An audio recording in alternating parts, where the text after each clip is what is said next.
right, guys, welcome to my baby. This is Heroes of Histaeria, our Sandsea Saga here, brought to you on the Delta Cryptid channel. You can check us out on Ollie. Give us those social handles, because I don't have a socials. Right, on Twitter you can find anything that I post for Delta Cryptid on @CryptidDelta. On Facebook and Instagram it's just @CryptidDelta, Delta Cryptid. Yeah. we should write this down somewhere. Delta, You're looking at it on YouTube. It's Delta Cryptid, it's in the descriptions. Facebook and Instagram. Cryptid Delta Twitter. Exactly. I don't remember why that happened, but it's what I did. It's fine. It's probably taken. Is it because Delta Cryptid 69 was already taken? Of course. Yeah. So yeah, this is our live play. It's kind of D&D. It's mostly D&D. It's it's homebrewed in a lot of ways. So we've got some interesting, homebrewed rules and mechanics, and just general interesting world stuff. So we've got our 6 fantastic characters, and we're going to start their story. So,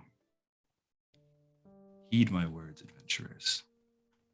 The continent of Histaeria has always been a realm of adventure, intrigue, and high fantasy. Under the guiding eye of the pantheon of Oros, this place that earned the favor of the gods cultivated champions of justice and peace. Therefore, the 3 nations of the world struck an odd harmony amongst each other that ushered in a millennium of prosperity for all. Yet, there still existed pockets of depravity and evil that would spill into the world, villainous agents, foul machinations that would set to motion calamities and mayhem to flout the very will of the gods. And even so, despite their dark ambitions, hordes of corrupted minions, Histaeria has always been salvaged from the brink of disaster by heroes. The forces of evil have always been kept at bay by the ascension of heroic souls, blessed by the gods and prepared to stand against the encroaching dark. This was the Erosian Age. But now, an invasion of strange psionic creatures from beyond the astral sea has devastated the world. Those valiant heroes of Histaeria have fallen beneath the overwhelming onslaught of the scum. It seems the gods of Oros have gone blind, and now only an unsettling red moon, known as the Monarch, watches over the world. And so, it was during those dark days of slaughter and relentless carnage that the Monarch siphoned the seas and broke the world. The world that remains for you is a realm of uncertainty and chaos, extreme climates and barren wastelands littered with the remains of those who succumbed to the last wave are what await you. A world where magic itself is an unpredictable resource capable of introducing further chaos. And so, what is left of society is a deeply divided quagmire of desperation and tribalism, warring over what little precious resources may yet be salvaged or scavenged from the old world. In the skies, even the eternal carousel of Tazif and Lunazra has been halted. Now is an age when invoking the gods risks not only inviting the scrutiny of the scum, but even further madness. A dry, disfigured continent, adrift in an endless ocean of shifting sands. This is the Sandsea Age. And yet, I tell you these things not to dissuade you, but to remind you.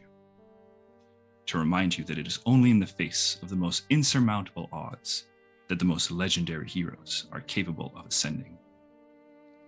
The heroes that will rekindle hope for the future in those who believe that all is lost. The heroes that will remind us that when all else fails, our most trusted resource has always been each other. The first generation of heroes that will pioneer a way forward and shape the world anew. This is the beginning of a new story. This is our Sandsea Saga. So, we are going to pick up aboard the Honor, a Yuan-Ti ship, an airship unlike others in the world, crafted with advanced technology and magic that up until now has been unseen in the world. And we are going to join Lycus Lunazra, and Edenor, as the three of you stand outside the door of the captain's quarters. Behind these doors awaits Captain Idris Hispida. He summoned you, and the three of you are just about to go in. But you do have a moment to yourselves as the three of you stand here. If you'd like to go ahead, name yourself, describe your character, and do any plugs you need. Let's start with Lycus, because it is his channel. All right. So, I'm Ollie, and I'm playing Lycus D Stratus. And Lycus is a 5'4", like he's not very tall individual, but boy built like a brick house. And he is a very vibrant green half-orc with small tusks and windswept black hair with graying edges. He's not that old, but boy, stress has really hit him. And he walks around with a possibly unearned confidence that makes it so as though his coat that he drapes over himself like a cape waves behind him as he just travels dick first into the world. And yeah, that's Lycus. All right. Lunazra. So Lunazra, or Luna for short, she's 5'8", slim build, pale skin, silver long hair. Usually hair will go around to her mid-back range. Velvet eyes with, let me see if I can describe this properly. Two black, upside down, comma looking shapes under her eyes, two under each eye. Regular boots, adventure wear pants, long sleeve tight fitting shirt. She has a vest that is loosely fitting along the arms and tightens as it goes along the body to about her waist. And then behind her, it continues down to about her knees range. It's snow white colored with red rose floral designs coming down the sides. And on her left chest, she has each phase of the moon going along it. Stops to like about here. And attached on her waist to her knee is, you can see a couple straps with a strange gear looking device. And finally, she's got a rapier. Gotta mention the weapon, you know. All right. Edenor? Edenor is a bit more imposing, and I, Maxwell Smith, will be playing as Edenor. He's about 6'3", doesn't have a beard like I do or anything like that. Very long, silvery hair, but you can tell there's a scar on his face. It looks like it's very recent. It had been healed by magic, but is not completely gone.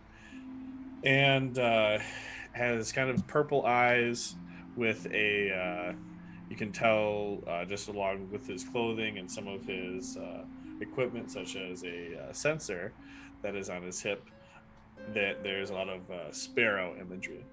And then on top of that, you'll notice that there's at this imposing individual that's not overly muscled, but very smooth moving, has kind of a grace to him, has a little plushie tucked in his front pocket of his shirt that is a little bit ajar, but it's still there when its half plate is on. So, and that awesome. is Edenor. Fantastic. All right, so the three of you are outside the door of Captain Idris Espida. You have a moment to yourselves if you'd like to take it. Otherwise, you are invited to see him. I like to say that we're positioned with Lycus in the middle and Luna and Edenor on left and right. So then I could turn to Edenor directly. Say, so what you been spending your time with? I've been talking with just about all the crew have been trying to figure out this interesting beast of a ship. And it seems to be quite the beast. But lots of information. I assume you've been doing the same. I also had a few conversations with the captain. Did you as well? That's right. He called me into his quarters a couple days ago. Yeah, same. Yeah, I was asking about the origins. I didn't have a terribly large amount to give him, but I did mention our fun escapades with that tower and whatnot as I dart a glance at Lycus. He's currently picking his nose, not paying attention to the fact you guys are talking. And do you like us? Do you have anything to say to Edenor and I? So, I've talked about this before. I'm sorry about the whole tornado thing. My friend wasn't, I apologized before. It's fine. And then he just kicks open the door to the captain's office. Iddy, where you at? He's as you kick open the door, he's kind of just standing there by a little not like a nightstand. What are those things where you put drinks and stuff on? Drink A table. dumbwaiter? Yeah, sure. Let's say like a dumbwaiter, right? He's kind of standing over there. He's kind of pouring himself a glass of wine as the door pops open. He's like, he kind of was like, careful, it's an expensive door. Interested in a drink? I would say good morning, but who knows? Who the fuck knows what time it is these days? Fair enough. It is. I mean, it's never too early to drink, so who cares? Well, come join me. And you can see there are 3 chairs just kind of set up on the other side of his desk. He, after helping himself, brings kind of like a tray and sets it down on the table. There are glasses, a decanter of wine. He sits back on the other side, puts his feet up, and he goes, "So, how fares the crew of the Sherwood? Although, are you still technically a crew, given the whole cheap situation?" A ship does not make a crew. A crew makes a ship. You know this. True words, my friend. And he kind of, I don't know if he took a glass or anything, but he kind of hold up to kind of cheers to it. For sure. Noir does. I'll- Slugs it down. I'll pour a glass of wine, but like overly filled, and I'll just continue to have very minor sips throughout. Okay. I'm halfway through mine already. And so our crew is managing. I feel uncertain about our frog friends. They are not faring the greatest in these blistering times. They are also reluctant with your people. It's been a unfortunate circumstance. Yes, I'm aware. And your concerns mirror my own. In fact, part of the reason why I asked you all here today is because it just so happens we will be passing nearby the Gripply village. I was thinking we can deposit your friends there.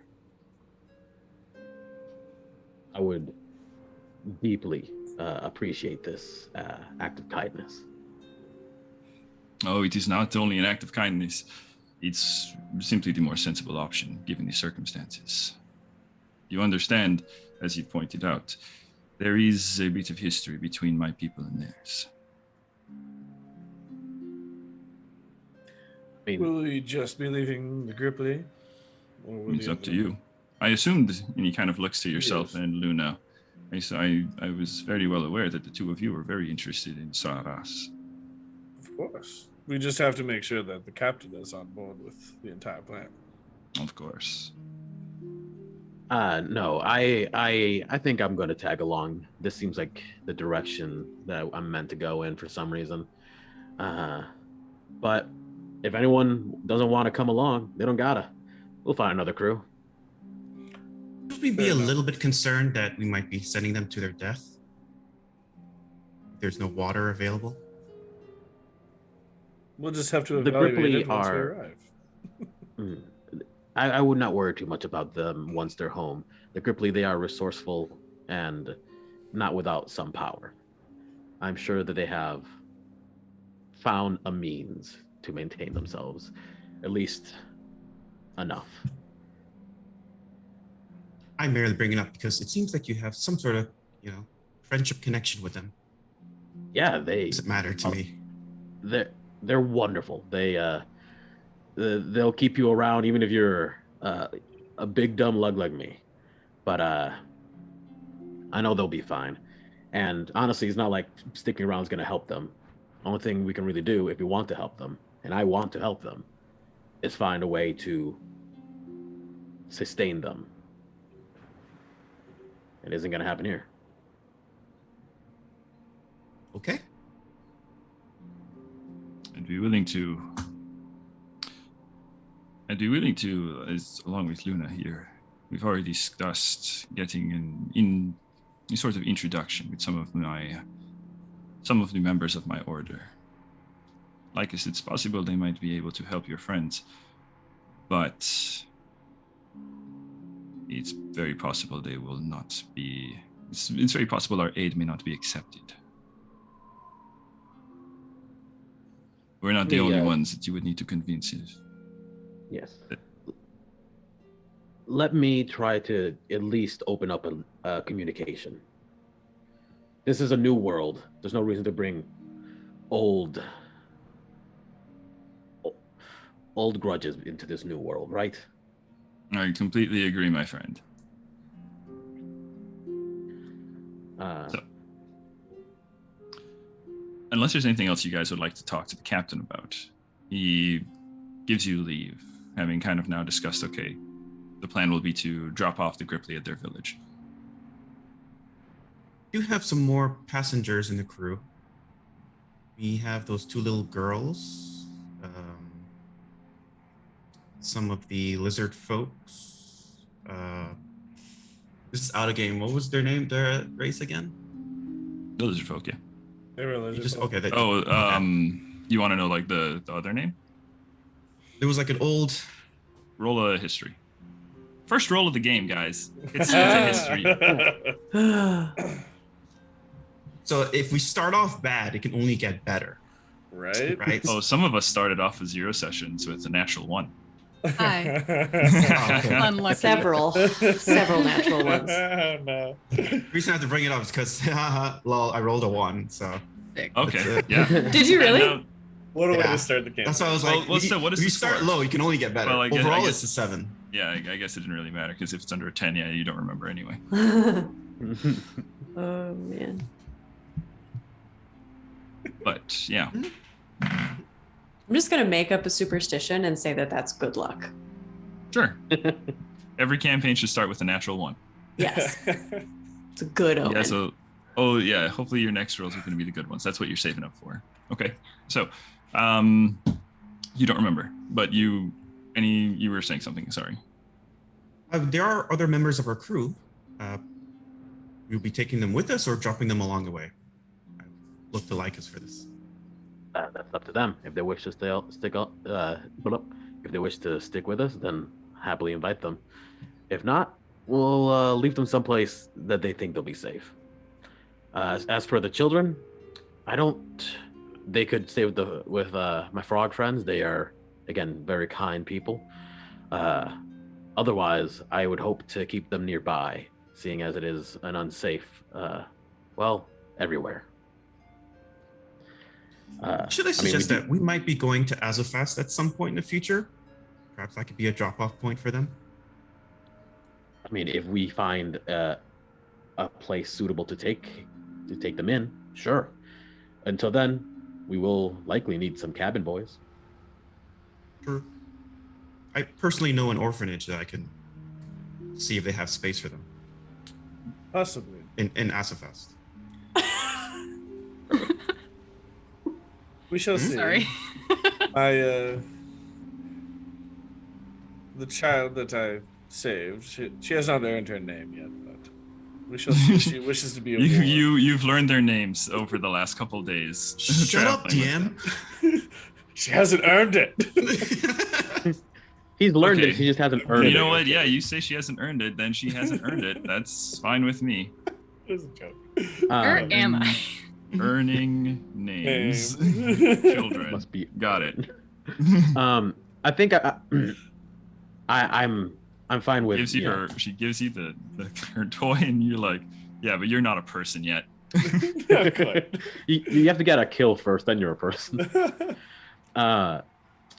No, I think that might be a good option, but in this new world, I fear leaving them might not do them well. I, from a young age, have been on pirate ships, and they are where I learned my skills. And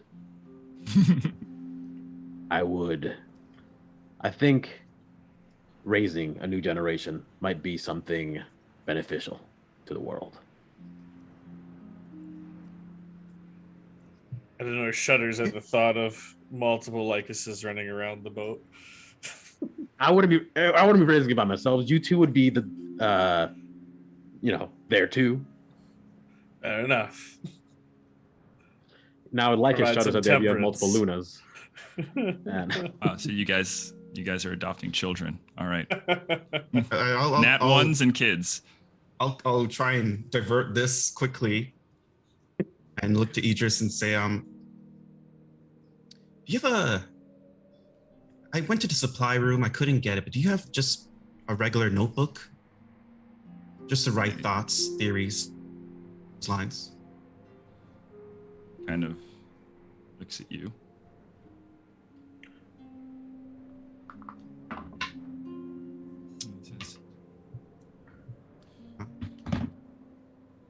Yes, if you're just looking for something to take notes with, certainly you can be provided with a. I'm sure there's a spare notebook around here somewhere. Go to our storeroom.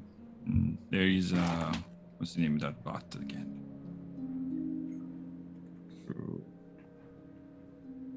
One that was in Sigma. Yes, go over to the storeroom. Tell them you have my permission. If you're looking for a notebook, anything that they can find or spare for you, that's fine. What are you writing Okay. about? Well, father had me go to rooms once, and better to write down for the day, just so I don't store it in, Wouldn't want to have a. Anyways, so I won't go by this store. Okay. Is there anything else for this meeting, or? I have nothing else. I just wanted to let you all know that we have an option. Perhaps an earlier stop instead of Snarls. I think that would be a great idea. And Edie, I just want to say you've been a wonderful host. You've been a wonderful guest. Aha! And he finishes off the rest of his drink. Yeah, he And, joins you. All Yes, right. I shall as well. I'll take a There's sip slight and then bow put it and- down. It'll be as if no one had touched this glass. It's just like Pick up minuscule his sip. glass. I pick up her glass and take it down. Roll me Constitution saving throw. Fuck yeah.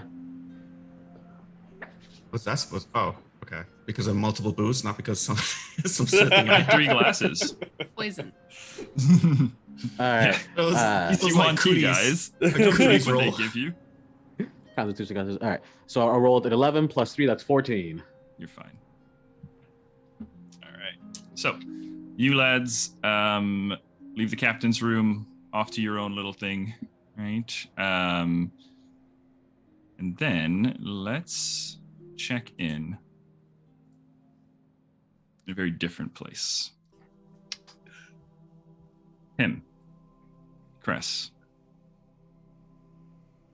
If the two of you would like to go ahead and describe your characters, introduce yourselves, plug any socials. Also, we should have done pronouns. We can retroactively do those. Let's go Lycus, Lunazra, Edenor. He hams for both me and Lycus. Luna? Oh, sorry. Luna, be she, her. Me personally, he, him. Okay, Ednor.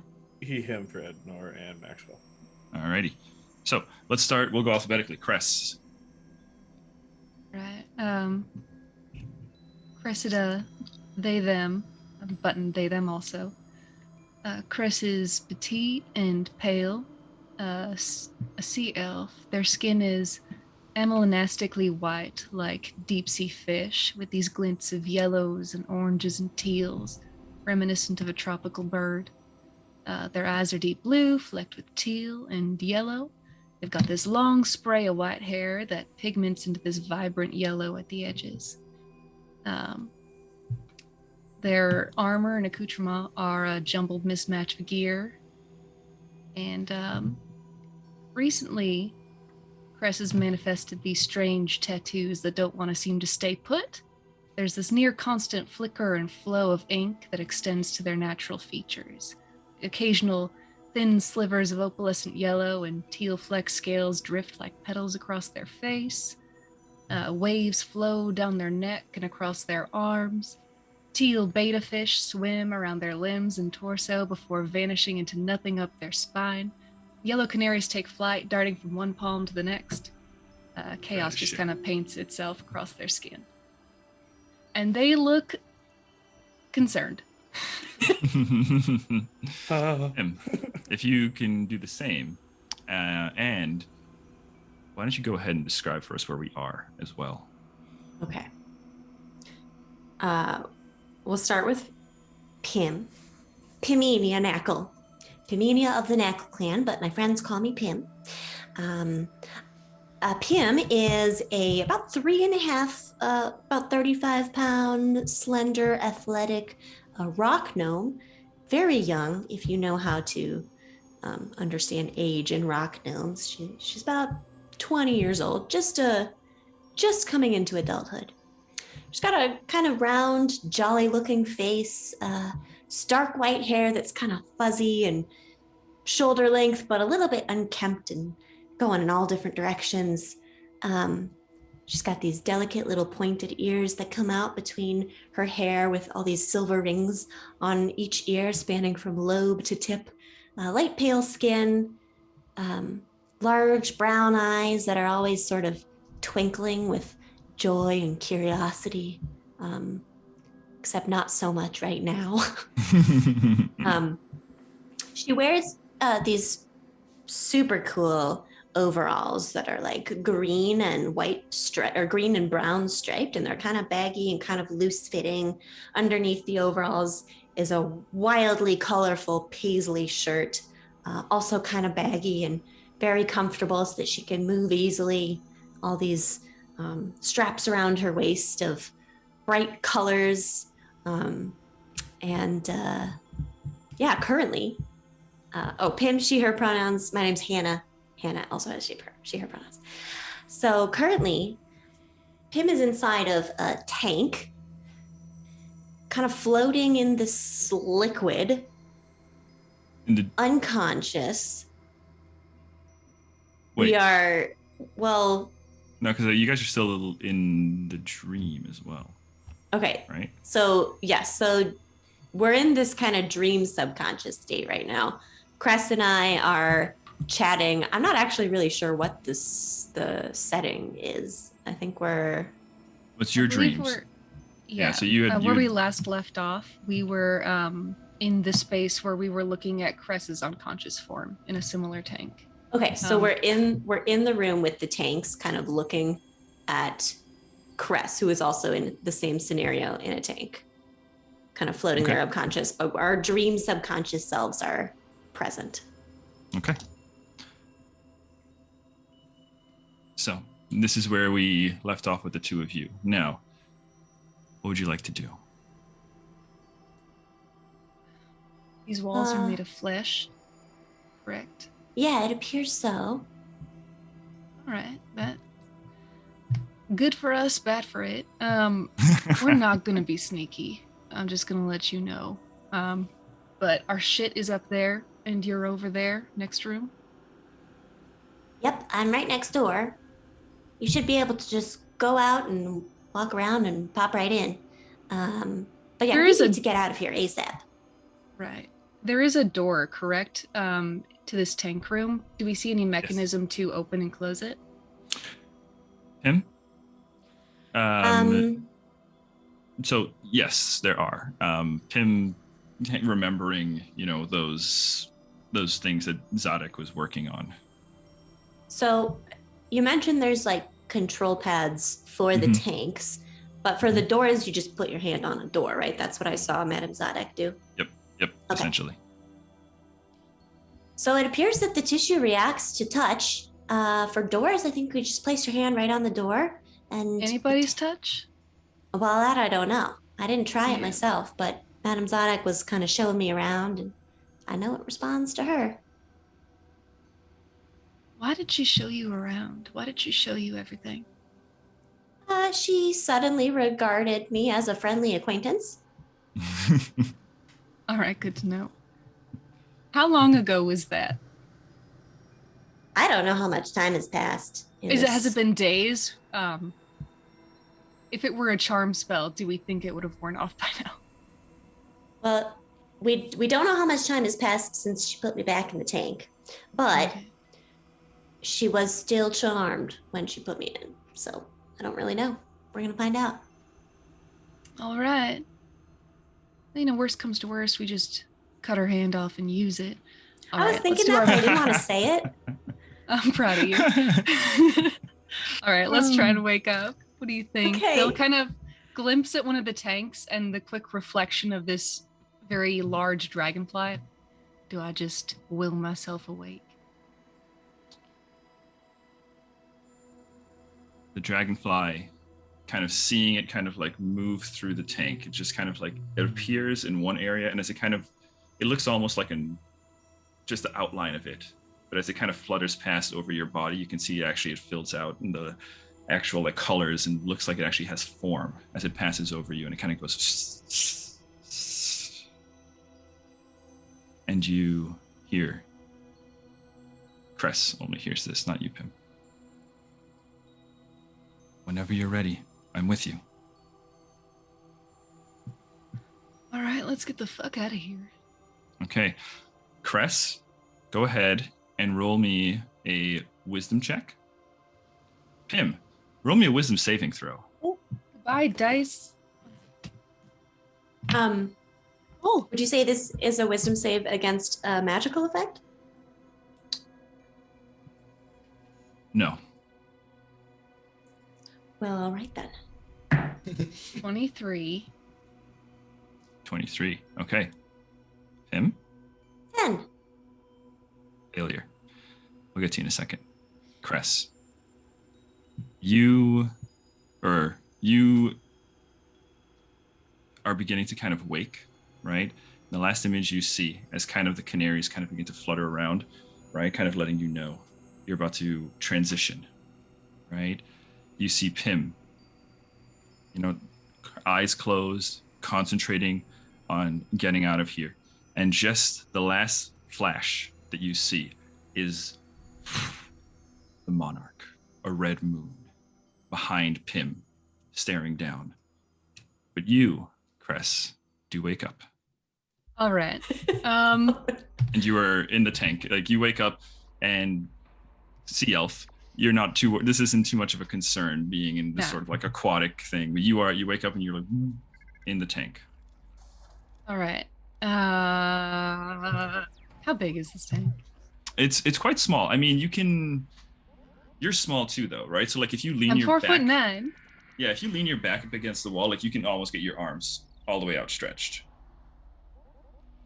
So like, I would say, let's call it like 2.5 by 2.5, like 2.5. What would that be? Circumference. Diameter. No, diameter.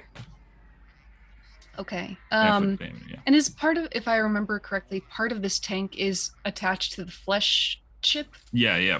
So like the bottom, you can, like, as you kind of look out, you can see that it just kind of like goes into it, almost like a tooth and gums. It just kind of like, it's gripped by the tissue. Oh, all so right. uncomfortable.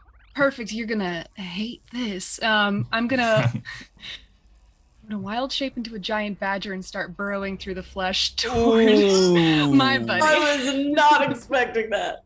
Holy shit. And so it begins. That is crazy. Okay.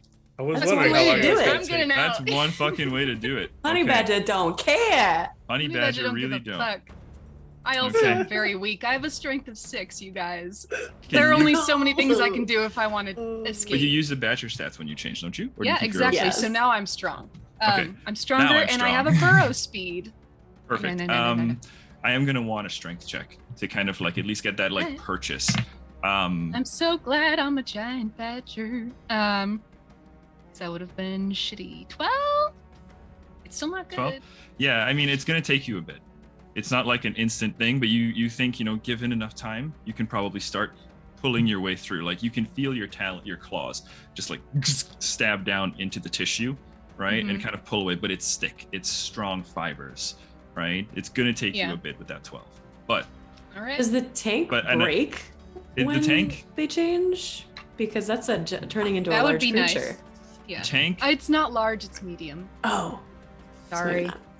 I'm a baby Yeah. druid. yeah, so the tank doesn't break, but you are working on it. All right. Working on it. Badgers can't can breathe I underwater actually? though. No, but what I want to do is burrow out of the tank, and what I want to do is make this attacks if I can. Oh, sure, absolutely. Absolutely. I have Yeah, a go for it. multi-attack. Woo! 18 to hit on the first one. Hits. All right. That's 6. Wow. That's 6 piercing damage, and then a claw attack, which is 17. 17 hits, yeah. I don't have 2d4 out because I didn't realize I needed. 7 slashing damage. Okay. 1 sec. You're working on it. You're making, yeah. So I will say with that, rather than the strength check before, I would use that instead of the strength check. You're getting through. I think, probably another round or so, and you probably be able to kind of like puncture through if you need to. All right. Also, their con is +2, so they have 2 minutes where they don't need to be breathing before they start to drown. Good to know. Just a heads up. Yep, perfect. So yeah, I don't think it's going to take you quite that long. Pim, though. Pim. 1 sec here. You concentrate on waking up. And as you do so, all of a sudden around you, the ship that you're in begins to break away in large flakes, like it was made of nothing more than smoldering ash. And you find yourself now standing alone, no crest, on strange shores. Dark sand beneath your feet at the edge of a red sea. A sea of such perfect stillness that the mountains around it are reflected perfectly. You see them twist and curl in these like dark looming shapes, and you are utterly alone here. And it's so maddeningly quiet, devoid of sounds of any sort of life. An eerie red glow begins to descend on this newly revealed world, and you sense the presence of something behind you. You turn around. Yeah, perfect. You see the red moon has risen up behind you, and its presence is just taking up like the whole screen.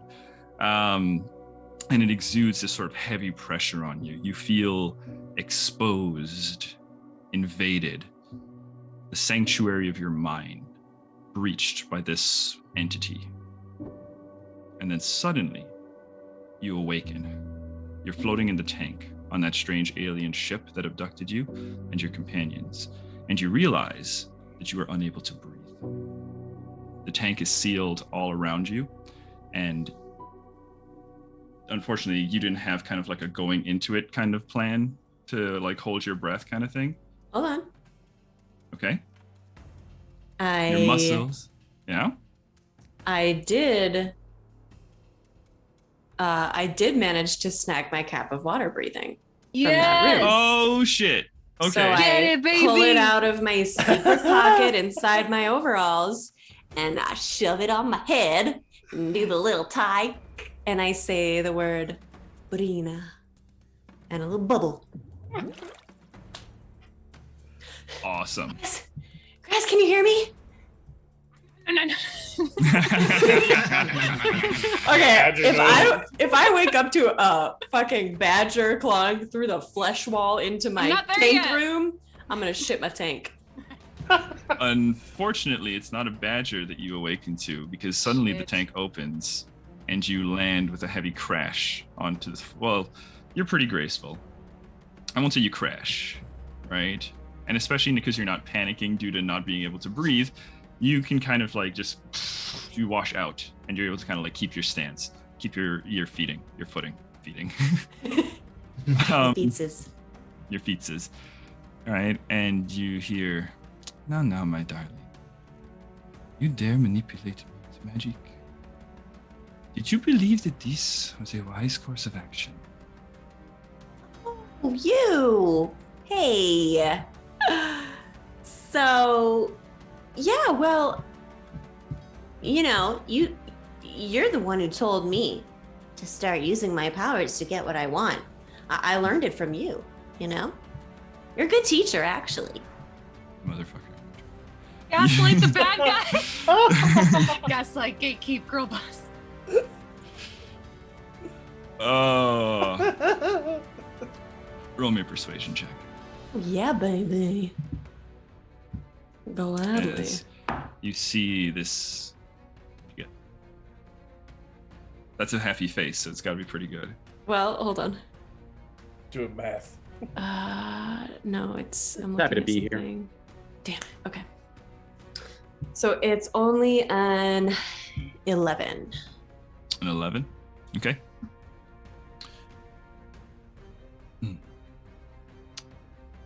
Very well. And like a dog who turns on its master, I will have to break you of these habits. And remind you, and she kind of comes forward and goes, that you belong to me. Don't worry, my darling Priminia. I have seen your dreams. I don't intend to harm you. Instead, I am going to give you everything you want in exchange for your loyalty. Let me show you. And the dark cloak, this dark heavy cloak over her shoulders. I should have described this person for the audience because you already know what she looks like. Okay, so Pim, you see this fairly tall woman dressed in this heavy cloak, and upon her head there's this bone white tiara made of coral. It seems to kind of just stand out against her blue-gray skin. The design of this is featured to kind of look like cresting waves. And at the center is a ruby. And as you look at her, she kind of smiles, and you see her eyes are also have like a dull kind of red glow to them. She goes, "Come with me. I have a surprise for you." And she tries to lead you out the room. May I make a suggestion? I just think that I just think that there's something up in that. Remember that room you showed me with all the stuff in it? There's something I want to show you, actually, and I really think that you're gonna love it. So if you could take me up there, I'll show you, and you won't regret it. And I'm casting Suggestion. I don't have the components for suggestion. Oh. So let's make it a charm person. Okay.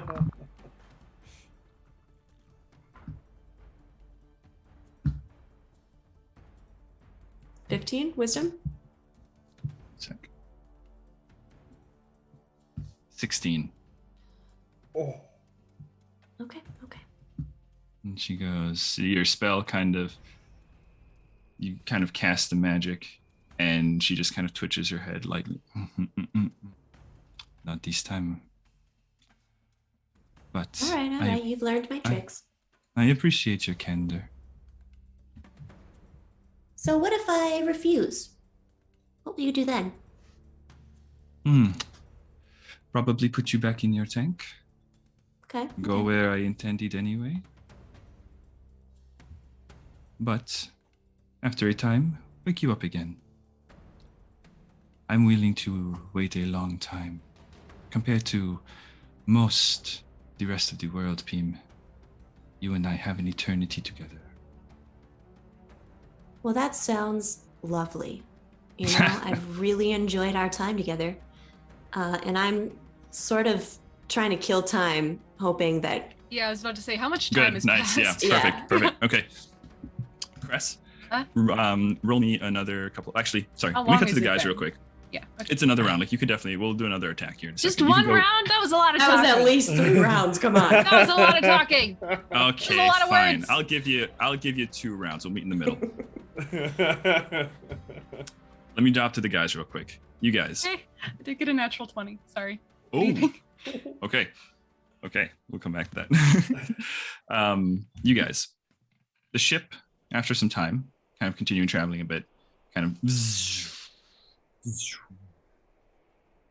comes to a landing on this sort of sandy, well, everything is sandy. But it looks like this might have possibly once been some sort of, mangrove or something, right? The edge of a swamp, right? That's now just covered in sands and debris and clay. And as the ship kind of comes down, Idris, the Kalishtar, they join you guys and your crew. And the Gripply say, do you like us? Like us? No. And kind of gesturing towards Captain Hispida. Oh, you remember that the Gripply only allow friends to visit the Frog Grove. Don't worry, they're not going to be going too much farther in. Would you guys? And I turned to Idris, my friend. Would you mind waiting here for just a moment? I'm gonna deposit my old family members here, and see if I can convince maybe one of their leaders to come back and, at the very least, try to open a communication. I think it would be beneficial to all of us. Say so. We'll wait here for you. As I've said, I'm looking forward to some sort of relationship with the rest of the world.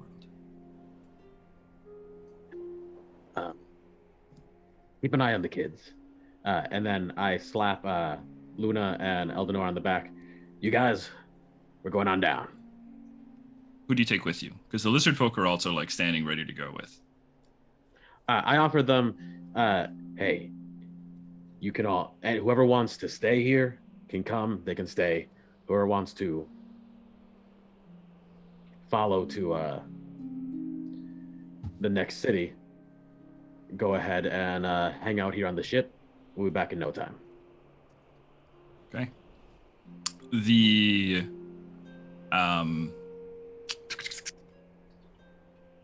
goblins stay, talk. The bugbear, he also stays, but the lizard folk are very eager to get back on land. And so they will join you. So you've got the lizard folk coming with you, as well as Gzalik, the one who's kind of like the older one, who kind of does most of the talking, representing their group. So in the company of the 2 Gripply, the lizard folk, and obviously your party, you guys make your way kind of down the ramp and out through this kind of just desolate, incredibly humid jungle that's just been destroyed.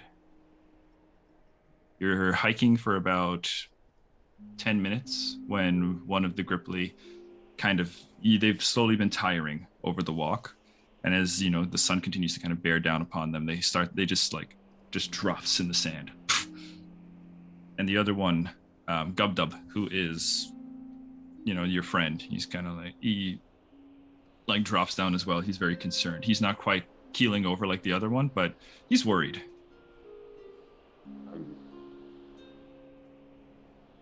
Did I bring any? I'm assuming we brought some resources that whatever the ship allowed us to take with us. A couple canteens of water, stuff like that. Okay. I want to summon my astral cloak and use the arms of it to basically baby Bjorn this frog to me, and give them my canteen and let them, try to recover. Don't worry, buddy. We'll keep them going. If you need a break, let me know. I'll carry you too. Roll me. Ragnar can do it. He's a shit brick house over here. Let's see. Roll me a wisdom check. I don't mind you summoning your astral arms, but I want to see. Can't remember if that works on a 19. Yeah, that's great. I just want to see if it works on any sort of mechanic that you can only summon it X amount of times per day kind of thing.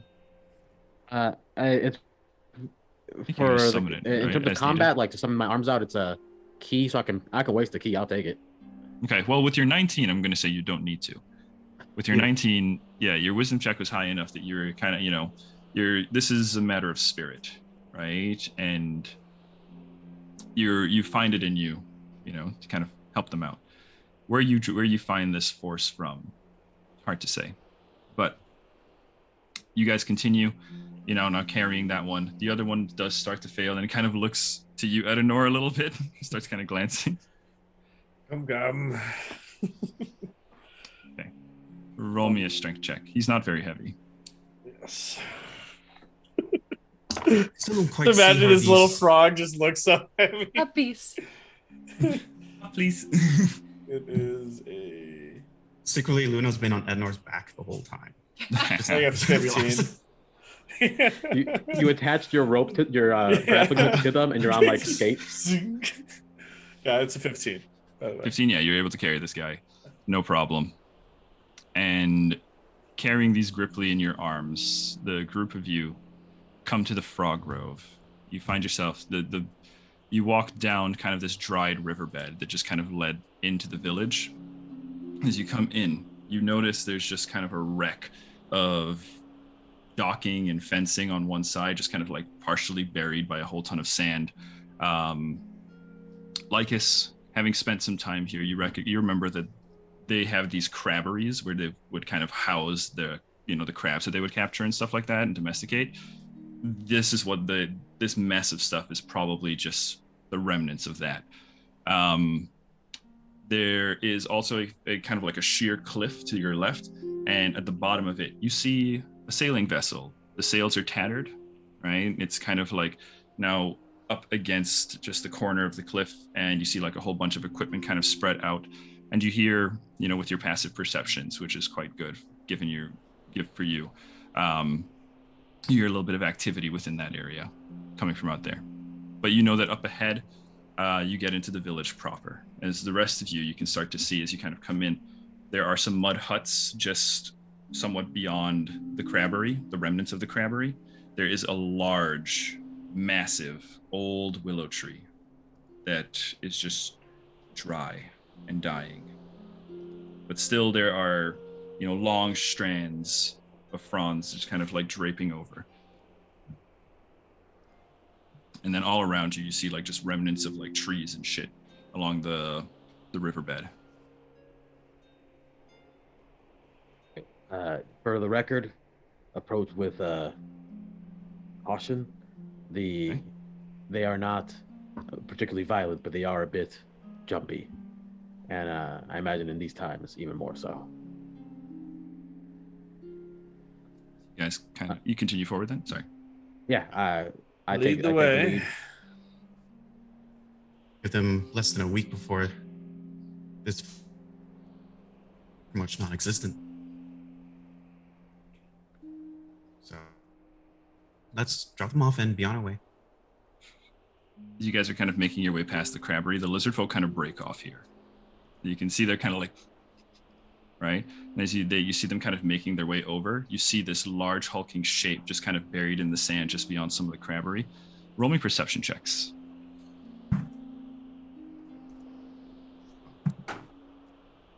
That is 15. Also, like I said, 14. advantage, sorry. 15, 14. 20 for Lycus.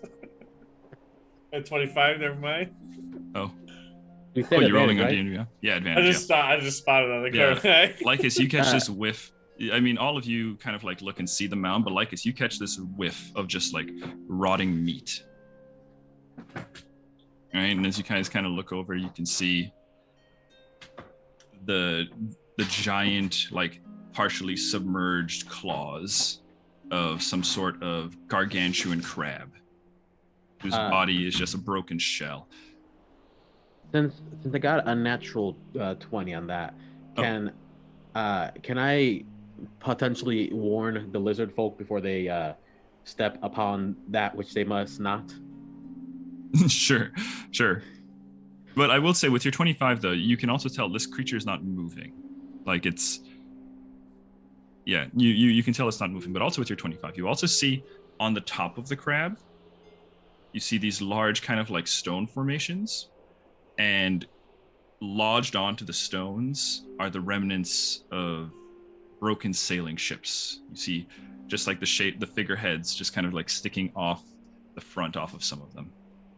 It looks like there's, with your excellent roll, it looks like there's at least 3 broken ships on the back of this giant crab corpse. Okay. I'm still gonna holler out to the lizard folk. If you guys are going to be splitting off, be careful. There seems to be a lot of dead in the area. Yeah, and you kind of mentioned that. They kind of like, Gazalik just kind of rests a hand on your shoulder and he goes, don't worry. Or worry not. Look. And you see them kind of like pulling out chunks of like old crab from underneath the sands, right? And they kind of just begin breaking open the shell and just beginning to start eating the meat. All right. Well, feast on. We wait. They've earned it, I guess. All right. Well, we continue. they're free to do as they please now. That's the whole point. You guys kind of continue moving forward. As you're coming forward, you start to see, with all your checks, you start to see a couple of large yellow eyes, like blinking from within like little openings in the huts. You can see that you are being observed as you walk into the village. Nothing is approaching you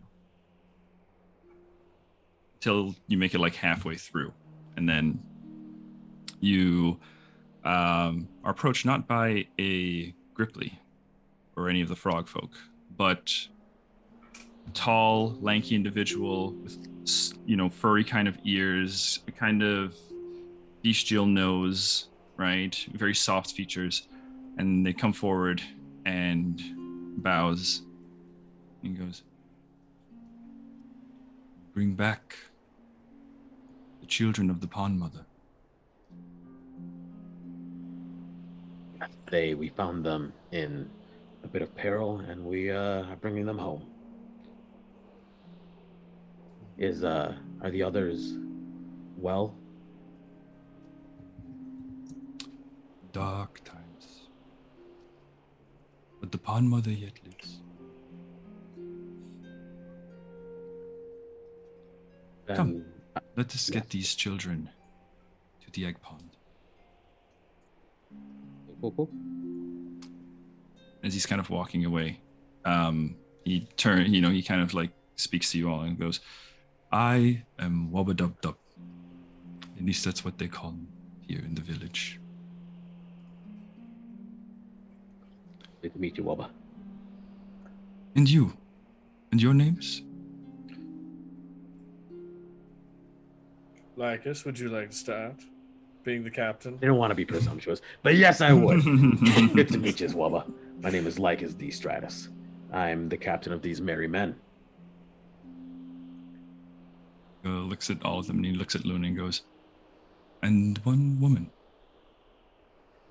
merry folk. Yes. My name is Does this Edenor, insinuate? and this is Luna Ezra. It's nice to meet you. I'm gonna put my frog down. Okay. Be like, He okay. goes, and as you kind of go to the rest of the frog, he comes, let's just get to the pond first. You can set them down Yes, there. yes. Of course. And he kind of like starts leading you up this kind of little outcropping up to like a slightly higher elevation, passing some more mud huts, that kind of thing. Now, let's hop back to Cress and Pim. The two of I you. like how days have passed for one group and fucking 12 seconds have passed for the other one. Oh, well, time works in weird ways. Who knows how much time has passed for you guys? Time is a weird soup. Well, 2 rounds have passed, and I rolled a 20 on one attack, a 17 on another, a 15, and a 19. Okay. So not only do all of those hit, and you are now kind of like just tearing through the tissue, right? Mm-hmm. You actually manage to dig deep enough under this strange material to find what almost looks like some sort of hub. And here you see different fibers kind of connecting to different parts of it. And you can see this sort of like energy kind of going in, spinning, kind of being processed in this area, kind of spinning back out into all along another fiber. And it kind of just seems to like travel along. You are unsure what this is, but it is an odd thing to come across as you're kind of. Is like this downward? Because I was aiming for him. Yeah. So you actually, yeah. So are you going? You were going like down and into Pim's room. Yeah. Yeah. So as you I kind have of go the whole down, layout. Gotcha. Yeah. Okay. So as you kind of go down and you're kind of like passing underneath that wall, Mm-hmm. you have to go deeper, right? And that's where you come across this thing. Okay. And it's. I'm Take sorry. out It's their power. glowing. It's like slightly glowing. It's got this sort of like current that seems to just kind of pass through here. It looks like a lot of different currents kind of enter into this thing, and then after a moment, kind of pass back out into different areas. But there's a central like core. There's a central like node, yeah. Yeah, fuck that thing. I attack it. Okay, sweet. Roll me an attack roll, please. And they have a multi-attack. Ooh, Okay. that might not hit though. An 11 on the first one. Okay. Oh, but on the claw attack, a 17. 17. Okay. You strike at this thing, and there's this as your claws. It was a claw, you said, right? The claw hit. Yeah. Yeah. As the claw kind of sinks into the tissue, you can see it just kind of begin to twist and writhe in its casing. Right, Mm-hmm. the fibers are just kind of being pulled. Right, you see energy kind of flowing into it, and just kind of surging back out. Pim, on in the section of the room where you're at with Madame Zadek, you can feel the ship just kind of, right, and Zadek immediately has this like panicked look, right, which is something you've never seen thus far in this individual, and she goes, "What was that?" And with the other crew, back in the Gripply Pond. The air hums and trembles around you. Loose sand just starts to kind of dance on the surface of the desert, and all of a sudden there's this strange pressure change. You're in your mind, you start to hear this whispering, and all of a sudden there's this loud boom. There's a sonic boom that just splits the air, and instinctively you shut your eyes as the sand cloud just kind of rises. And when you open them, a shadow looms over the frog grove. And floating in the air is a writhing mass of blue-gray tentacles. This horrifying alien silhouette cuts in vivid detail against like the sunny blue sky. And it just makes your skin crawl just watching kind of whipping around, and they're kind of flailing almost painfully as they kind of like it's about 200 feet up in the air. So, Cress, you knock this thing back to the world, somehow. Well, you don't know that. You're still in the ship. But you're able to kind of like start scratching into this thing, and it just kind of gets torn into ribbons as all of this sort of energy you start to see just kind of gets stuck back into the interior of the hull. Can I try and direct these random bursts of energy? Oh, okay. How would you do that? Little badger, they're like these almost like nerves, I imagine. Yeah. Little badger tries to like sweep them all up and point them straight downward. Straight to the brainstem, good choice. Okay. The village. Sorry. They don't. Sorry. They just know it's a flying ship. Yes. So you kind of like actually, you kind of yeah. Can they aim all of this? Trying to remember the layout. I don't know where the Triton would be. Correct? You do not. Okay. Do I remember where he came out when they attacked? It was the hull, right? It was, but roll me a history check. I'll give you some details depending on what you get. I'm so good at history. 19. 19. You remember the ship there's the kind of like that giant shell structure at the back. Then there's kind of a small little balcony at the top. There is a descending deck that kind of makes its way down. He came out of the balcony at the top. All right, and I know that the balcony has a ship. I know that there were tentacles everywhere. Did I see a propulsion mechanism, or was it just the tentacles? Just the tentacles. There's no propulsion mechanism as far as you could tell.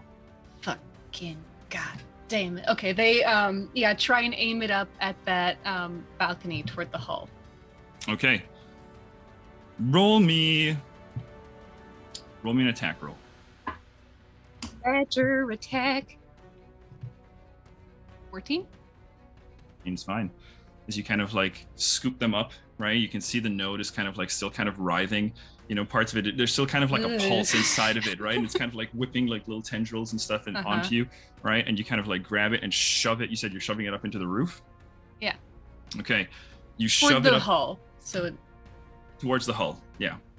So let me know if this wouldn't work, if this would kind of be counter to the flavor you're going for here. But you shove it in, right? And Pim, you start to see this kind of like light on the floor, just electrical kind of flowing, just from like this centralized spot just on the floor, a little bit underneath Madame Zadok. She doesn't appear to notice as her eyes are still kind of looking around, kind of trying to take in what the fuck is going on, right?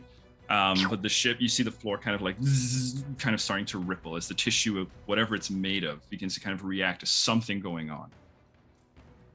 I'll say to her, you are right to think that my friend Cress is a powerful individual. And as I'm doing this, I'm going to just take out my goggles and put them on. And I fear you may have underestimated their capabilities this time. And then I'm going to, if you'll allow me, this is probably subsequent rounds, so I don't know if we're taking rounds, but yeah. If you'll allow me a second round, I want to identify the potion that I grabbed just to make sure it's the one that I want it to be. I'm going to say that's going to give her a turn. That's okay. As well. Okay. Then I'm sure. just trying to talk and sort of distract her a little bit and keep her on her toes, kind of trying to listen to me what I'm going to say next. And roll me a persuasion check. Okay. Get it, little baby bard, get it? She's kind of like looking at you. Would it be an advantage because she's already distracted? I think we're shifting the distraction to different distraction. Okay. Deception, though? Sorry? Persuasion, you said. Persuasion, yeah. Yeah, persuasion will be trying a to 15. hold her attention. 15? Okay. She rolled very poorly on her insight. That's a 6 on the roll. As she kind of turns her head to you, and she's kind of like got an eyebrow cocked. So I'm putting the glasses on, and And you know, I've seen Cress do some pretty amazing things. I could tell you about it if you have the time. And I pop the I hold the vial and I identify it while I'm talking. Okay. Roll me flip a coin. No. Okay. Come on, baby. It's heads. It is the potion of poison. Potion of poison, okay. That's a bummer. Oh, okay. Swear to God, in my head I just said Tails is the other one.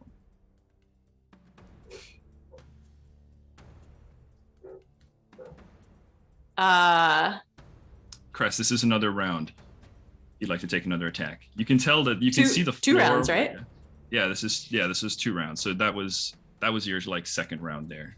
Well, you're at the top of your second round. But Cress, you still have, if you can, as you kind of like, pull it up, you can see the floor kind of ripple, the roof kind of rippling above you, right? And as you kind of like pull it back, you can see that there is like just singed tissue and the smell of like burning, roasting skin, flesh is kind of like filling your nostrils, right? You can tell you're doing some damage to this fucking thing. Round 2, electric boogaloo. I do it again. Do it again. Mhm. All right, another attack roll for me. Shove it back. Another 14. Okay, yeah, it's another hit. It contacts, right? And you can see Pim, the floor, like really start to light up. Like, bzzz. You still have your action. You want to do anything here? Yeah, I guess I will attempt to charm her again while I'm talking at her. Okay. Like the spell, or Yep, just another? Okay. it's just Give another me- spell. Give me the flavor of your charm. So I'm kind of holding the vial and I'm just throwing it up, catch it in my hand. I bet we both have some good stories we could exchange. I could tell you about the time that Cress rode into battle, sword drawn. It was during a storm. It was so cool. And I'm just kind of trying to tell a story and grasp her attention and charm her. 14 on the save. Yes, she is charmed. Okay. As the floor kind of begin, yeah. So her attention is suddenly wrapped.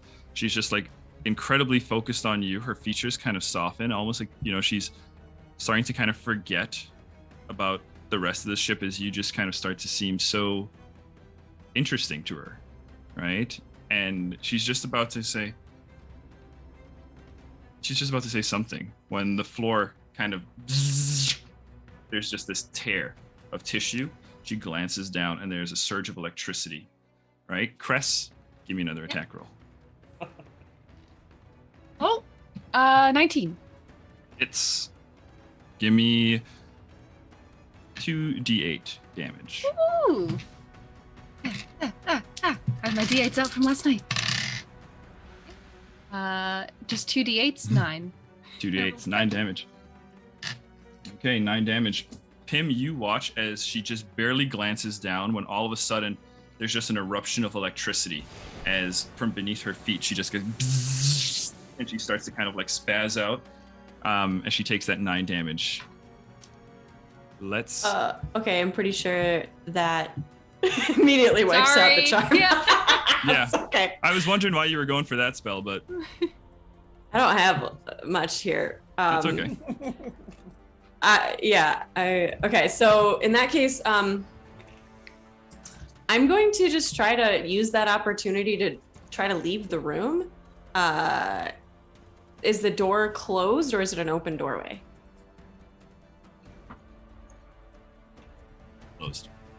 Closed. So I'm just going to try to put my hand on the door and see if it opens. Okay.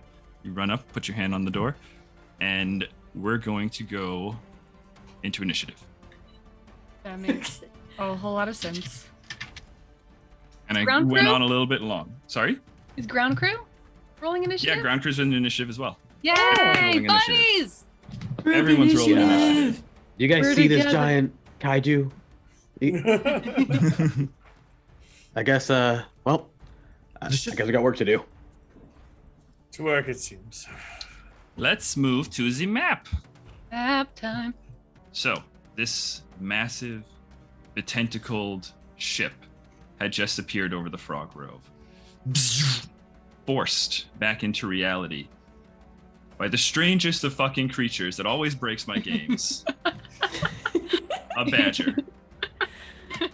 They are literally my kryptonite. Okay, so initiatives is where we left off.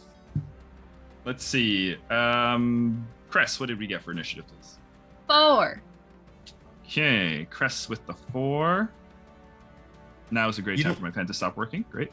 Okay, 4. You don't want to do like 20 to 25? No, there's only 5. Or- I'll just go quickly. Lycus, Got a 21. 1. Pim, Right on.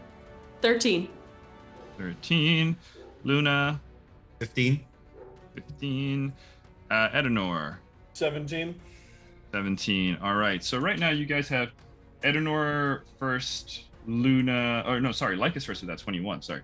So my pen stopped on the 1. So Lycus first, Edenor second, Luna third, Pim fourth, Cress a cool 5th. You guys I am get the one weak swap. link. You get one swap if you want to move things around. Can any of ground crew fly?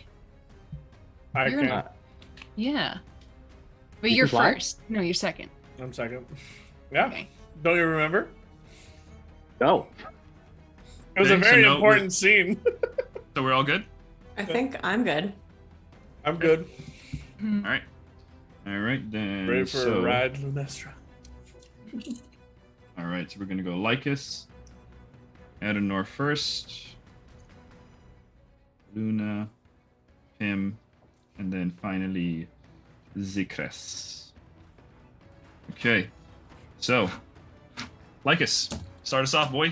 How are we going to do this? Ship So, just appears. Bamf.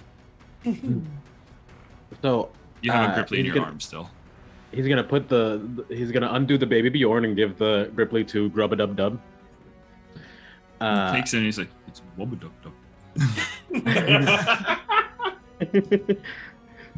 Sorry, Wubba. I'll remember your name eventually.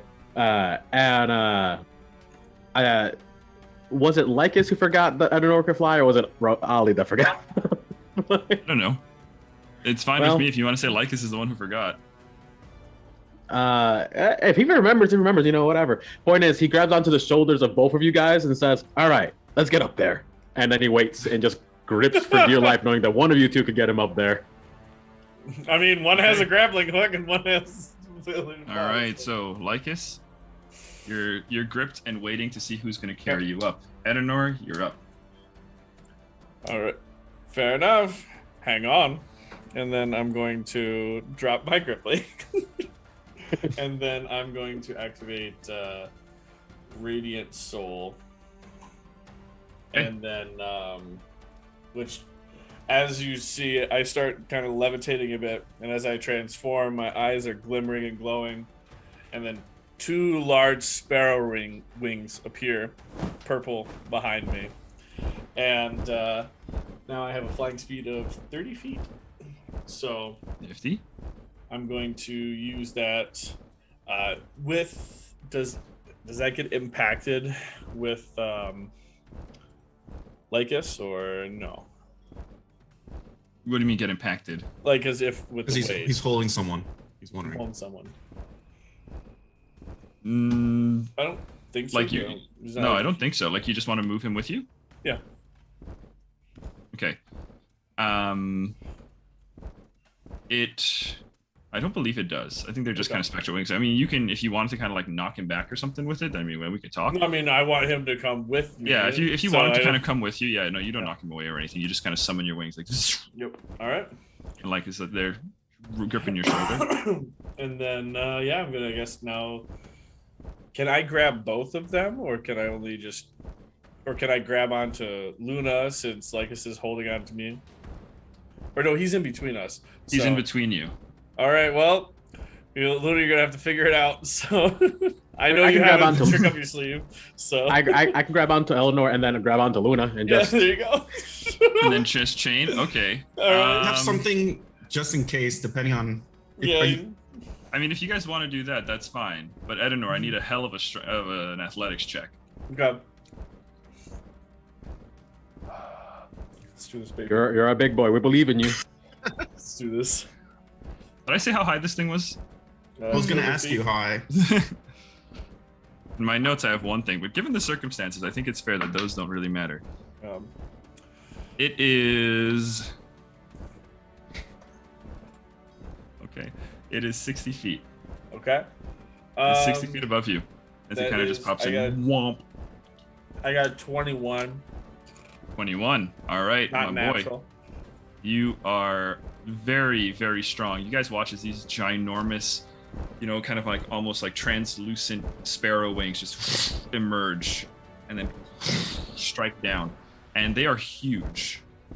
And yes, you are able to kind of start pulling your friends up. I'm gonna say... Well, I figure I can't get there this turn anyways. Yeah, you can't get there this turn. My action for Radiant Soul, so it's probably my bonuses for the double move. Okay. Then yeah, I'm gonna give you a good check. You made a really good check. I was tempted to say half speed, but your check is pretty good, and we've been playing for a while, so you get full speed, my friend. All right, so I guess we're halfway up. So you're halfway. And how up. far can Luna shoot their hook? That's a Luna 30. question. 30? You are within range. Perfect. And I'm holding on to both of you. Go ahead and shoot and pull us in. Well, let's see. Okay, so hang on. So, okay. You guys are gonna, we'll just jump to your turn, Luna. Tim, you're on deck. Okay. So yeah, after approaching that 30-foot mark, who's holding on to whom again? Like, this is I'm holding holding on to you, and me. Edenor's holding on to me. Fuck, that's loud. I'll be like, You got like a daisy on. chain of characters going right now. yeah. I'll be like, hold on, boys, I got it from here. And Very cute. I'll aim the Ziggy hook up to hit the bottom of the ship Okay, they hit the bottom, sure. as my bonus action. Yeah, All right, yeah. and then have it What was the mechanic we put on that again? The Ziggy hook. deploy it, move up to the length of the wire, so 30 feet. Okay, yeah. Do it. Are there So any that just attacks? pulls all of us up because I'm floating. Yeah, Because I've a got little wings. lighter. Yeah. No, there's no attacks of opportunity or anything. Like what? The tentacles or something? No. Mm-hmm. I gotta make sure. I mean, no. It's just one creature, and you were just like entering its space, basically. Yeah. Okay. If you leave its space, then we'll talk. But Mhm. right now, you're just entering its space. Now that we're closer, do we realize it's a ship and not just like a beast? No, from the angle that you guys are at, it still looks like a fucking beast. There's kind of like almost like a beak underneath, right? You can kind of see the fins on the side, right? It looks like it was possibly once aquatic, but now it is not. There are aquatic features though of it. Okay. Okay. So once we hit the ship, and I'm attached to it, Mhm. between both of them, they're right next to me. And I'm just gonna say a quick note. All right, boys, this is a second chance at the ship. Like us? Oh, you motherfuckers. Let's not ram this one and explode it with lightning. Thank you. Let's do Listen, this. all I did was try to kiss my friend, and then she exploded. That's not on me. It's your second chance. And I'll have my connected with the wire to the bottom of the ship. I'll have my feet touch, and I will make my way to the what are shipping terms? Starboard port? Sure. Port Starboard and store. port are sides of the ship, yeah? To the port side. To the port side. Okay, so I will move you here. So let's say grab the token. So you guys kind of like come up here. So I'm gonna say you're like right over here. I think he meant the means- starboard side because it was Did you- closer. But Okay. I mean, whatever works for the DM. So, It all works for me just fine. So we can say you guys are like this, kind of like stepping onto that bottom platform there. Yeah, Edenor, that's perfect. the daisy chain is complete. The daisy chain is complete. You guys are chained up. Okay? I think that's it, because I don't think I could see it. I don't think I'm high enough to see it on board anyways. No, you can't quite see on board yet. But all of you go ahead and roll me perception checks. Not good. I'm not great either. Okay? Don't worry, Lycus, boys. I you're got the you. hope. You better you're get the I this. got you. Be the eyes. Be the eyes. I'm focusing on 5 flying. plus 12, that's 17. 17. Good. Lycus, you start to hear, while they're kind of concentrating on keeping you guys up and connecting onto the ship, and you're just kind of, holding on, just kind of riding along, keeping everything together, you start to hear the sound of activity on the deck. You start to hear tones, voices possibly, although it may be in a language that you don't understand. Do they seem erratic? Oh, they seem... No, not particularly. Actually, voices is incorrect. It's more like grunts and stuff like that. You know something's up there. You get the sense that something is on there. All right, walking into a party. Maybe you wanna, what the usual. Luna, don't get seen. I'll make him make a big fuss. At Noir, beat someone up. Fair enough. Grab the wrong thing. Grab the wrong thing. Shit. Let go. Okay. All right. So, Pim, you're up. All right, I'm trying to open the door and scoot out of here. Okay, So I you put kind my of hand want on run the up. door. Yep. All right. Immediately, you kind of sense that the door is almost like trying to identify you. As you kind of press onto the door, it's almost like there is a sort of basic, not very complex kind of consciousness, right? And it looks like it's trying to identify if you are someone that has the authority to open it. Roll me a deception check. Ooh. It's always good. 19. 19. Yeah, you press your hands to the door and it tries to you feel its like basic, simple consciousness kind of like enter your mind, almost like it's trying to identify you. And then it seems to, for just a second, go almost like stop. And the tentacles and all the stuff, all the tissue, the door sphincter just kind of goes.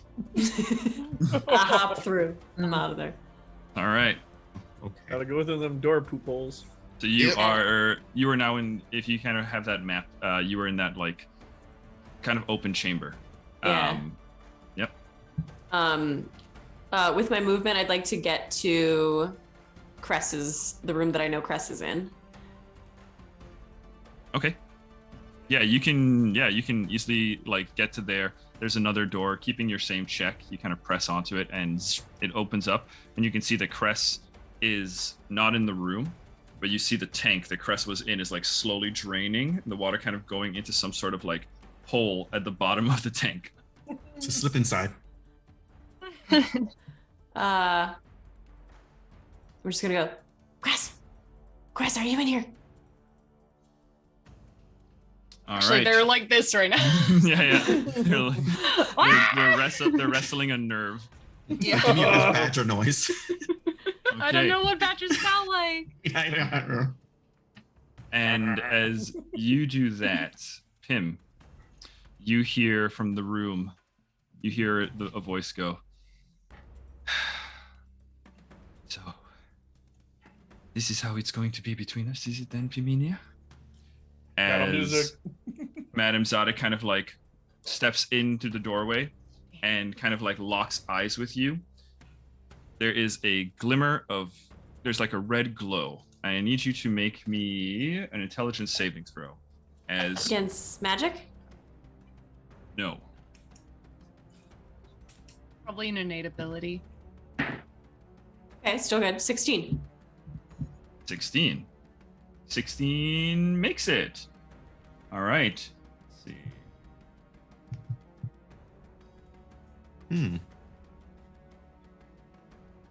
We're looking at like a 15 pass. Okay, yeah, you can tell that she kind of like tried to make some sort of like lash at you with her mind, but as she kind of makes that sort of like mental assault, you kind of force your will and kind of repel it. Take no damage or anything. It was not a particularly strong attack, just an attack though.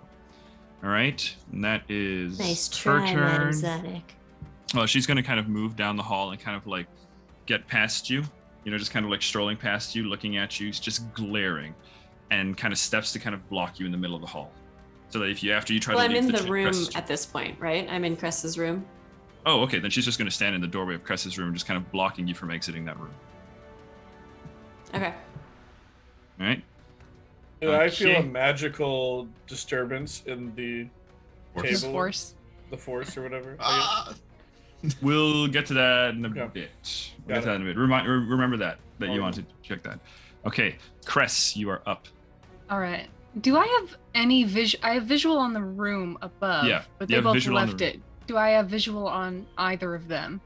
You didn't quite see Pim, but you did see Zadok kind of like after being shocked, just like smoke kind of, wisping off of her, turns her head angrily and stalk out of the room.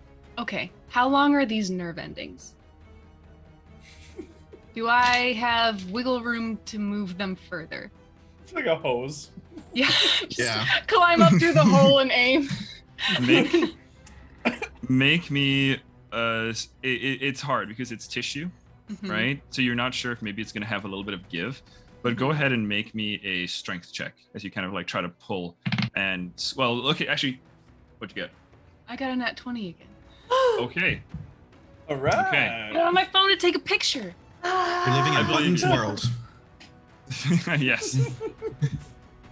So you are able to kind of start pulling it up, and you can see that there are little bits of wires, like bits of tendons that kind of do start to kind of break. Not all of them can maybe reach out, but there is kind of like this core fiber that you're able to kind of like drag with you, and the door sphincter is just about to close. Roll me an acrobatics check to kind of squeeze through before it shuts. Oh, Please, babe, got acrobatics. No, the dex is fucking 0.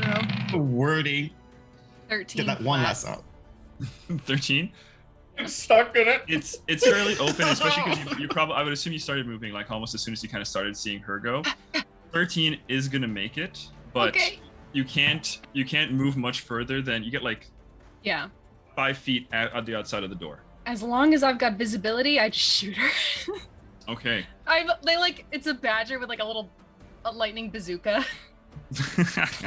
Let's see. She's kind of, so you see her standing kind of angrily there, staring at someone in your room, right? Wisps of smoke coming off of her. And go ahead and make your attack roll. Am I adding the same attack modifier that my bite and claw have? It's just a +3. I'm going to call it. Let's call it a dex save because it's like it's dexterity because it's like a slight little range. You're like 5 feet away ish. Actually, let me double check that map. Are you right next to the door? Right. Is there like a spot? If I'm not adding anything to it, then it's a 14. If I am adding 14. something to it, If it's a 14 7. base will make it. 14 base will hit. Okay. So yeah, don't worry. So Okay. roll me. What do we say before? 2d8. Yeah. Roll me a 2d8. Ooh. I got 2 6s. 12.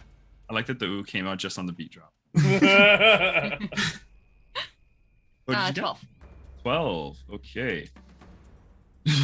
Pim, she turns towards you. She makes that sort of like psionic assault on you. And then as she's kind of staring at you, you just hear. Turns her head and then. Right? There's just a shock of electricity that kind of just surges out. And you kind of see her like slam into the door frame, kind of, fall backwards. And she angrily glances up and cocks her head. With the bazooka, just gives her the finger. a freaking badger standing there with a nerve bazooka. Teal and Okay. yellow badger. Ooh, this is that weird shit that we're here for. All right, we're gonna go to the top of the order. You guys get a minute to kind of discuss an approach. Any? We are quick being meta strat? noisy, I imagine, correct? In here? Oh yeah, you're not subtle. Okay, just making sure that. Are they? You guys are being stealthy though, so we have no idea. I mean, As I wouldn't say we're trying to be stealthy, but we're definitely Nah. quieter than you with the freaking bazooka. Yeah. Well, our You're actually- instinctual plan, our go-to is Luna's quiet, I'm loud, Okay. Eldinor's big. Once you're I hit once you're things. loud, I feel like it won't be meta to Yeah. like try and coordinate. For now, I think Yeah. Granny's in the basement and all of our shit's on the top level, Yeah. a little Yeah. higher. No. So we're Yeah, gonna be. I'm running in. I say we get on the We deck. need to get to our shit. I don't know if You've got Lucas my wants to focus. hold their round now, or are we on the deck, or are we just right there by it? You're just on the side of the deck. You're not Just quite the on side. top We're of not it. quite Yeah, I there. figured something. So if like you let this. me fly, at least take my my bonus action to move or whatever. I'll hold my action until But you. yeah, if you want to hold your action so I can get us up, and then we can move along the boat.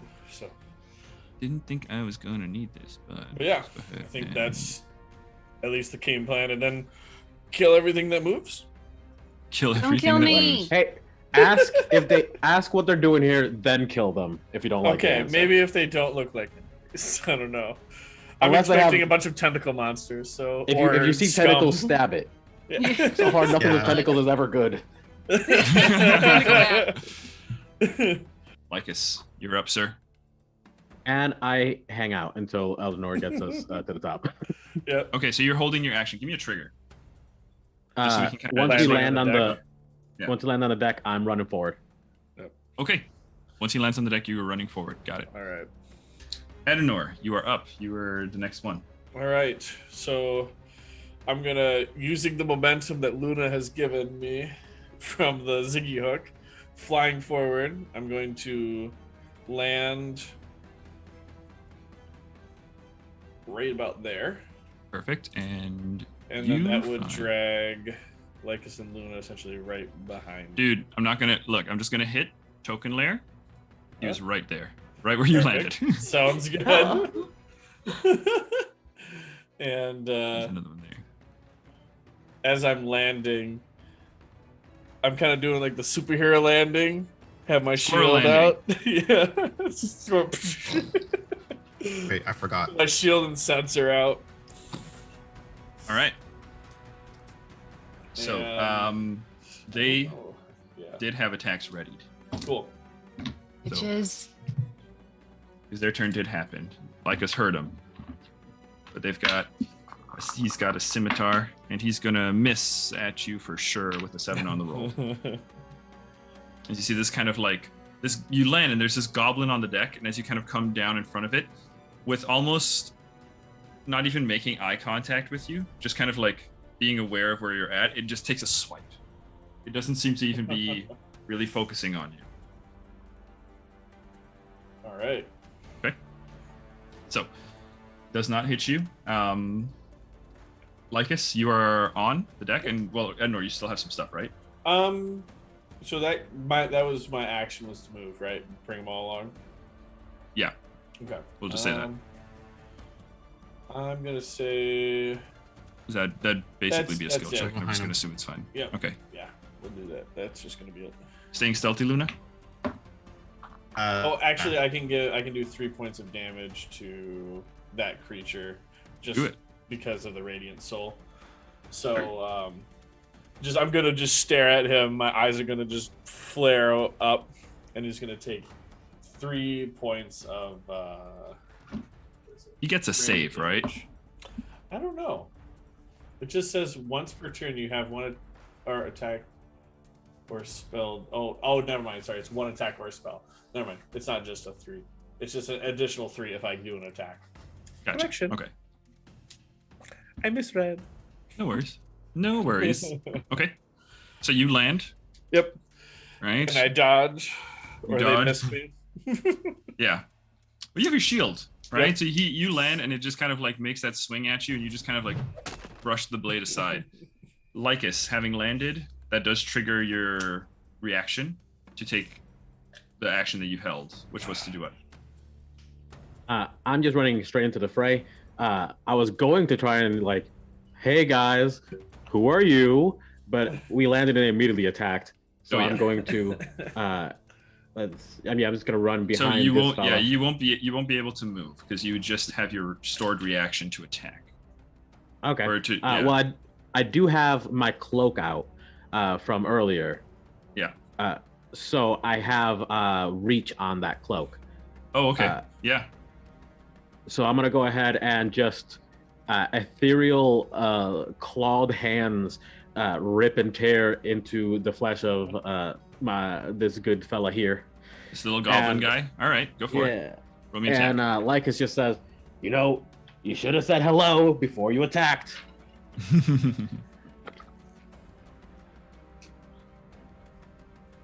All right. So that's what even are my hit to hit? All right. 23 to hit. That hits damage. And 4 plus 8 damage. 8 damage? All right. How do you want to do this? In that case, I think Lycus kind of hollers out, "You should have said hello before you attack." And his astral arms reach out and just rip his head open, like he grabs top mouth, bottom mouth. Oh, okay. Yeah, And, he is. Then he's very dead. He takes his coat, readjusts himself, and asks, and doesn't really step forward because he doesn't have the movement, but it's just like, "So, who's in charge?" Nice. All right. Love that. That is awesome. Okay, so that's you two. All right, it is their turn. So 1 moment here. As a couple of things. Bop. Bop. Those two come out from the back there. And this dude comes out from the back there. Oh, a thingy. Looks familiar. This guy's going to come forward and attack you, Lycus. Almost like not even caring that his friend just got fucking eviscerated by the face. That is gonna be 22 to hit you. How'd I hit me? Well, it's okay. He didn't hit you very hard. That's 3 damage. It's minimum damage. Nice. All right, as he kind of runs forward, scimitar in hand, and just kind of tries to and slices down across your chest. But it's a very shallow cut, as you kind of kind of twist to the side and basically just kind of avoid most of the force of the attack. All It right. scrapes my nipple. Yep. -1 nipple. I don't need those. Damn. It's There's a mutilated. ring on it. Nipples are a luxury. It was worth 1 gold. I need that nipple back. Luna is up, him on deck. I will. I'm going to run to the side of Lycus, pretty much, Okay. along the railing. So I'm pretty much getting around here. Okay. And as I get to here, I'm gonna do a little cartwheel, and by the time I get to this point, I'm activating Blade Song and taking out my rapier. Ooh, hang on. Let's see something. We have Okay, a song for yeah. this. Go ahead and do So- it. Luna, you made a successful attack roll on this creature, on this little goblin. So go ahead and give me the damage. Damages will be 8. 8 will kill it. Go ahead and describe for me how you would like to slay this goblin after it just kind of struck Lycus in the chest with its blade. Well, as I'm making my way to behind him, so I'm gonna do like a hop from the corner here to get to behind him, and mid-air, I'm just gonna do like a slash at the neck. Okay. Yeah, that's awesome. All right, so you kind of like do like your cartwheel. Just roll me an acrobatics check for that part, please. Let me just see how that. Let's see. It's probably going to go through, but let's see how successfully it looks. I need to make sure of something with acrobatics with Blade Song. Yeah, advantage. That's 19 plus. Yeah, easy peasy. Easy peasy. Exactly how you described. Exactly how you described. Lycus, you just hear the softest pitter-patter of feet. You actually hear the music more than you hear the footsteps as Luna just and lands behind it. And you just, as Luna lands, the goblin just kind of stands there for a moment, not realizing that it had just been slain, and then it just falls to the ground. Very different styles of slaying goblins between Luna and Lycus so far. Look, I was hoping to make an entrance. No, I didn't yeah, think they you would be made an entrance. mindless fuckos. You made an entrance, don't worry. Tim, you're up. All right. Back to battle music. So Pim looks at the situation with the two of us kind of surrounding Madame Zadek, and she just starts laughing. She goes, it's funny. It's funny because first you were imprisoning us, and now... And then her voice changes suddenly and sounds just discordant and terrifying inside her head. And she goes, "You're fucked." Yes. And it's dissonant whispers. Oh, fuck yeah. So I need a wisdom save 15. Holy shit. Terrible rolls. That's a 3 and an 8. We love that. So you're gonna take some psychic damage. Ooh, 15 psychic damage to be exact. Okay. 15 And seconds. you're gonna use your reaction immediately to move as far away from me as possible, provoking opportunity attacks from both of us. I love played. dissonant whispers. I will say a couple of things. You make your attack, and it is a match of wills, as you can sense that she is resisting kind of the damage and stuff here, right? Psychic. Yes. That's right. So halved to 7. Yep. Right. But I will say that even with that, you kind of like make your mental assault, and you can see her eyes start to kind of go bloodshot, and the two of you can see blood kind of showing up in her nose. She is bloodied. Oh, Okay. I forget the mechanic for bloodied. It's just letting us know she's at half HP Oh, derp. Okay. or below half or below. Half or lower. Okay. So attacks of opportunities from the two of you. I rolled a flat 13, Flat 13. which if I'm using the nerves, I don't think I add anything. No. Also, she used her reaction, so she has to use her reaction here. So that go ahead. So that hits. It does? It does. Oh. She's not wearing a lot. Spell. All right. 9. Rishi. 9. Yeah. Lightning damage. Okay. She gets whacked. She gets rocked again by the fucking by her ship as it kind of like. All right.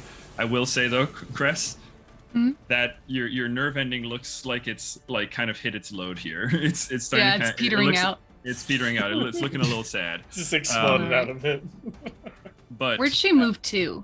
yeah, so she's gonna move straight back. I wanted to see if Pim made an attack.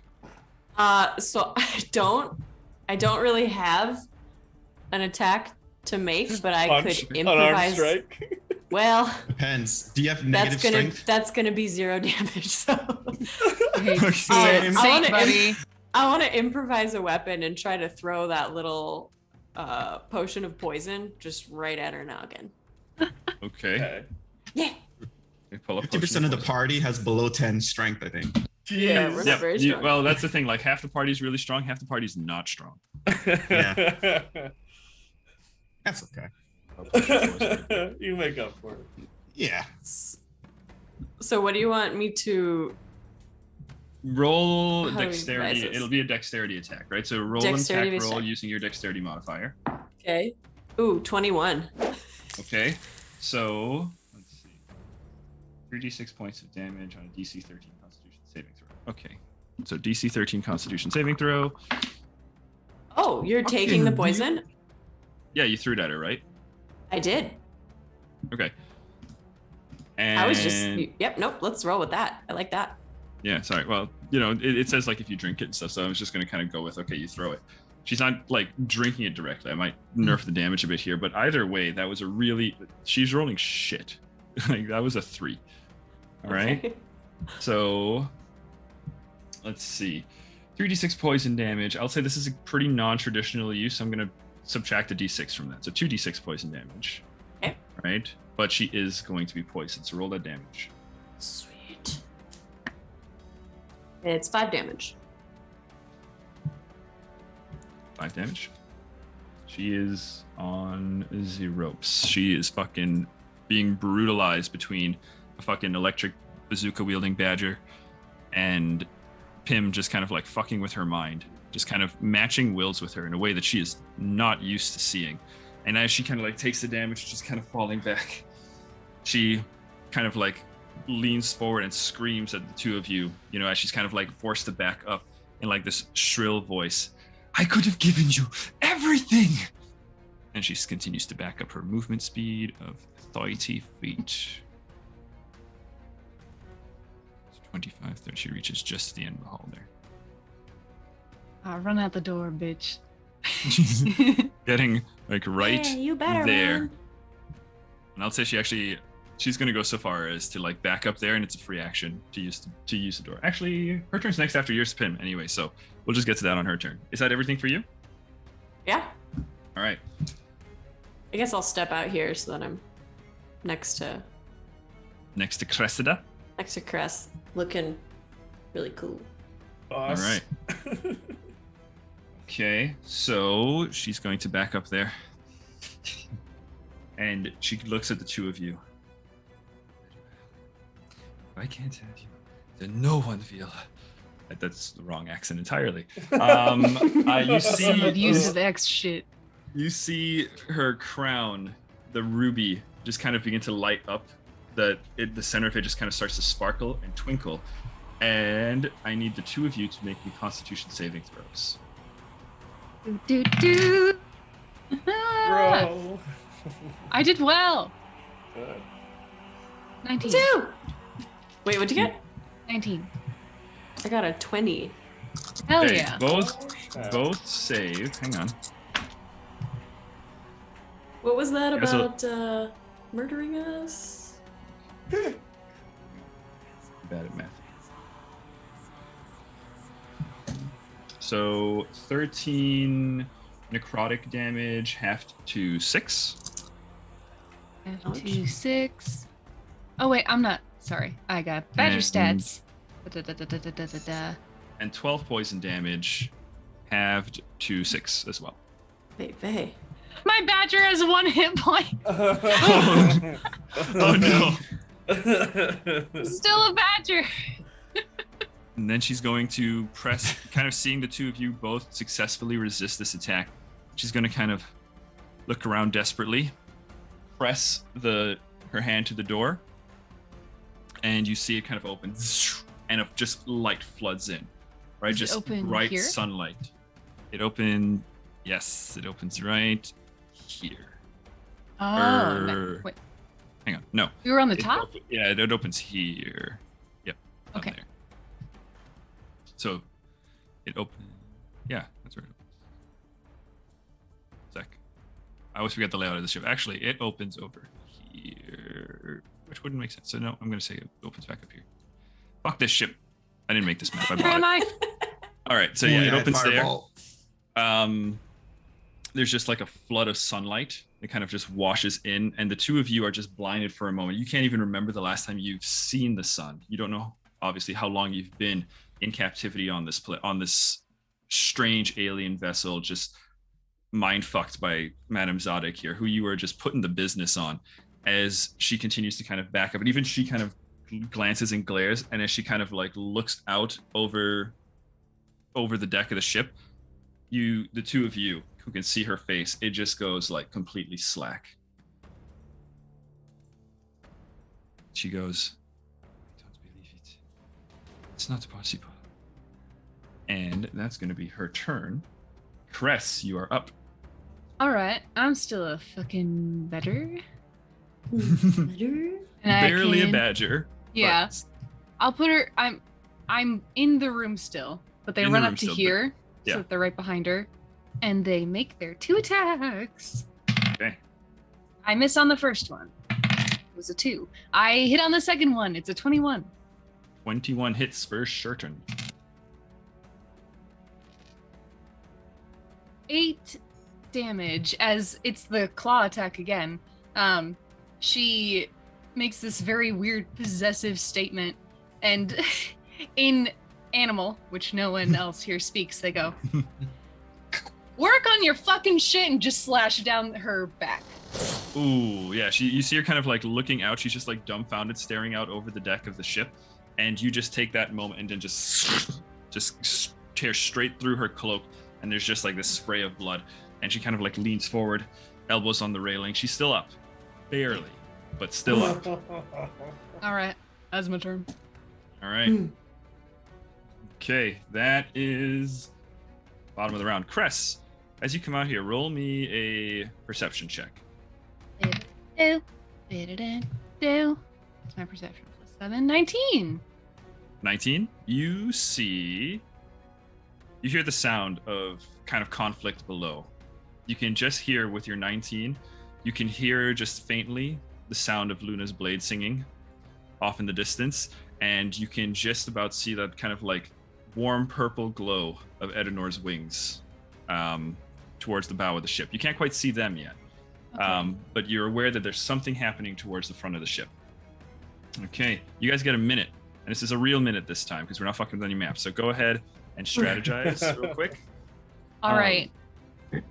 So Lycus sees the main villain, so he's going to go kill it. Okay. Okay. Fair. Which one does he think? Can is you the main get there villain? in time? Yeah, I got Get there to 40 kill her this movement. round? I can Okay. add swift steppy feet, I think whatever you the should be fuck able it to is. get there. For the wind, yeah. I mean, Okay. otherwise I can So- shoot her too. Real quick, how do we get up a level? Do you have any means of floating or flying button? Because I there's can no turn stairs. into a giant spider because I'm not going to That'll be a be giant badger perfect. for much longer.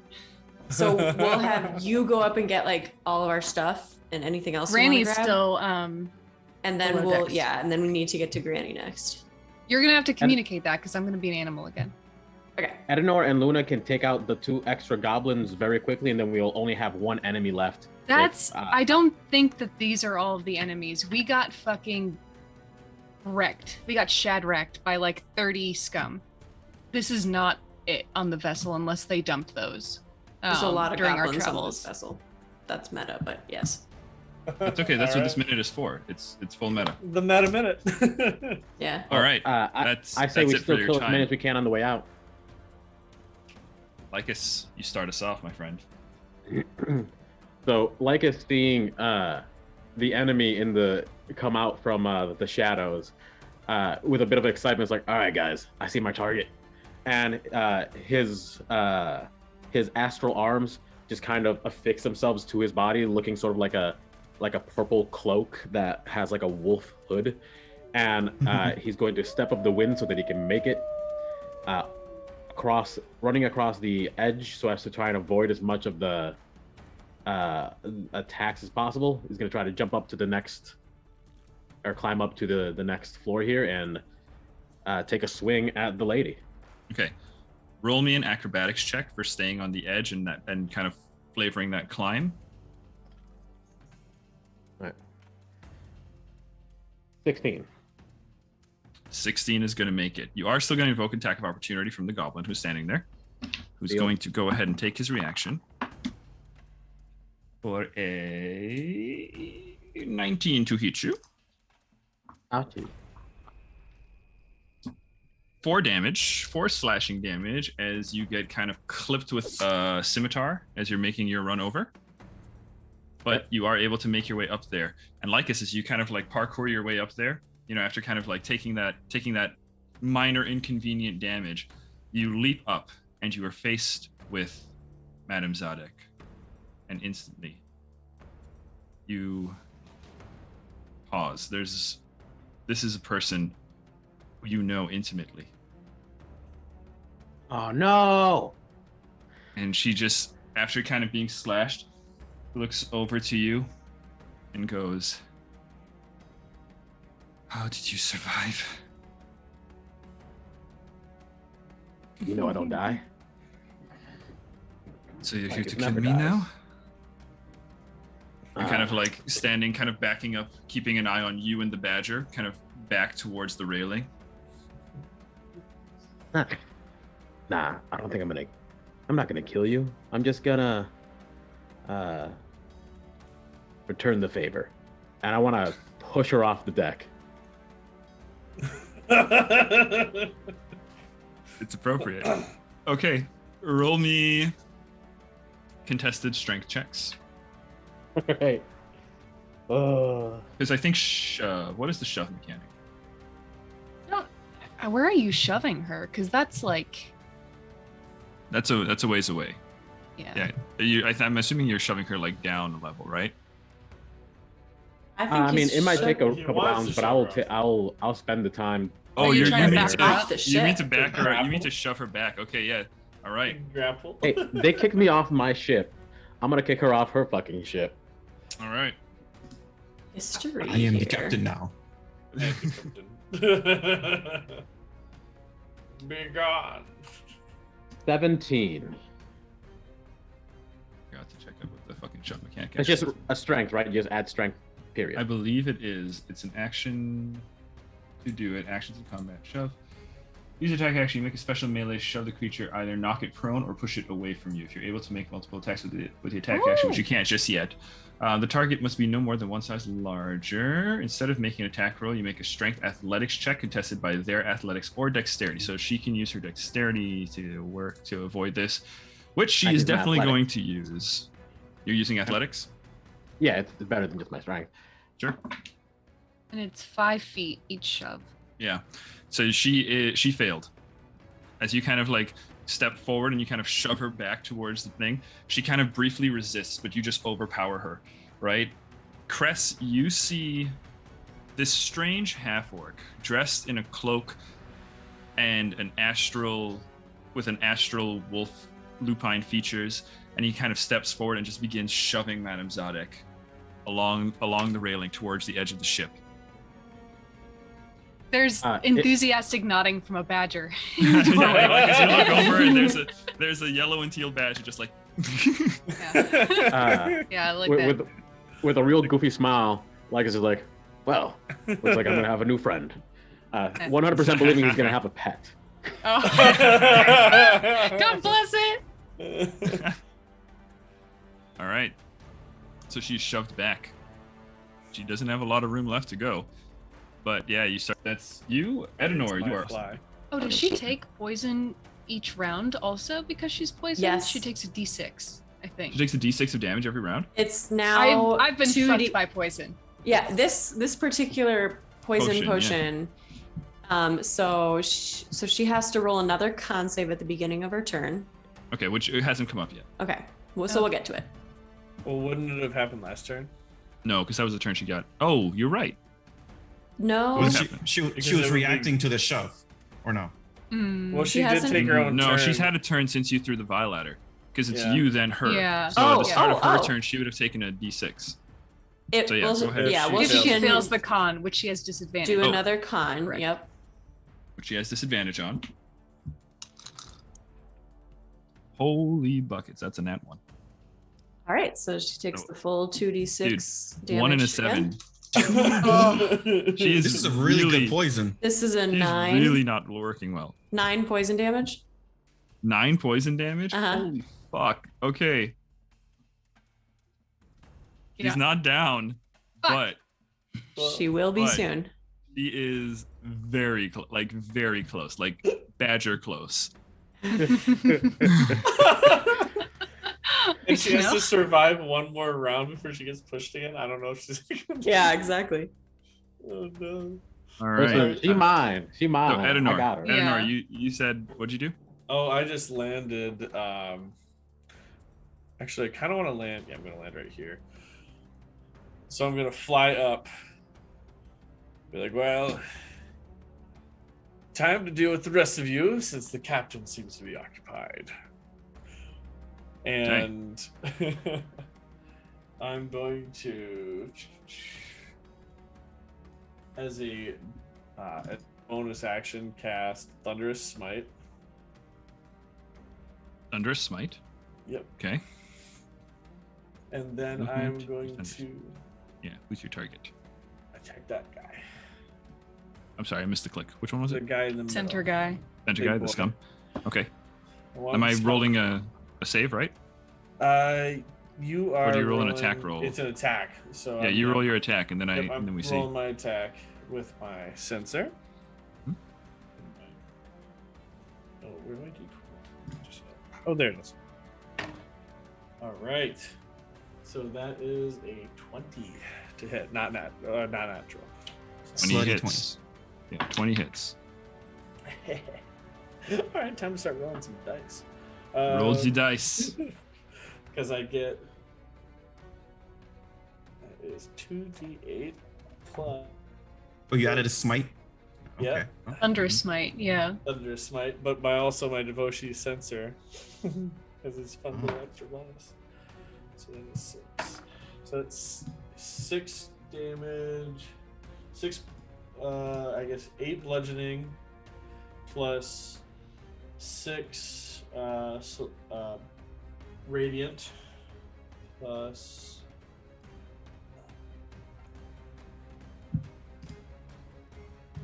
Thunderous Spout. A little bit of this, These- a little bit of These that. these dudes Six. are beefy though. Yep. Mm-hmm. Plus 11 It's just the beefy boys. Yeah. thunder Yeah. damage, and they have to succeed on a strength saving throw, or Which be I did pushed- roll, and they failed. Okay, and or be pushed 10 feet away from you and knocked prone. Okay. So I'm thinking, I was trying to kind of knock him off, but does that just push him into the corner? Yeah, it just pushes him into the corner. It doesn't quite knock him off. He's kind of like, yeah, he's in that space underneath there, right? But he does like get kind of shoved back as you kind of come down. Him, Their thunder yeah, crack just there's- yeah. erupt out. perfect. All right, yeah. So he's hanging back there. So He's kind of he shoved just- into that corner, tentacles. He just took 12 plus 8 plus 11. That's a lot of damage. Yeah. What was the total damage on it? Give me again? That was 12 plus 12 plus. Let me just double check. So that's 8 plus 6. So that is 14, right? Yeah. 14 plus another 6, which is 25. 25 damage. 25 damage. Holy fuck. And you get that smite for up to a minute. Yep. So good. That's fucking good. crazy. Go ahead, roll me a Divine Madness real quick. Of course, of course. Oh. All right, I rolled a 17. You're fine. All right. Yeah, you just come forward and just crack that thing. Just there's still electricity just kind of like rippling off of its body as it kind of like tries to right itself in the corner. Right. And I think that's everything for you, right, sir? That's everything for me. Okay. I'm just gonna stand there, All looking right. at the other little goblin things or whatever they are. Then what's going Who's to happen next? next is this dude's going to move here. This dude's going to move here. Yep. So we get the flank there and then those two. So all three of them are going to take attacks at you. Yep.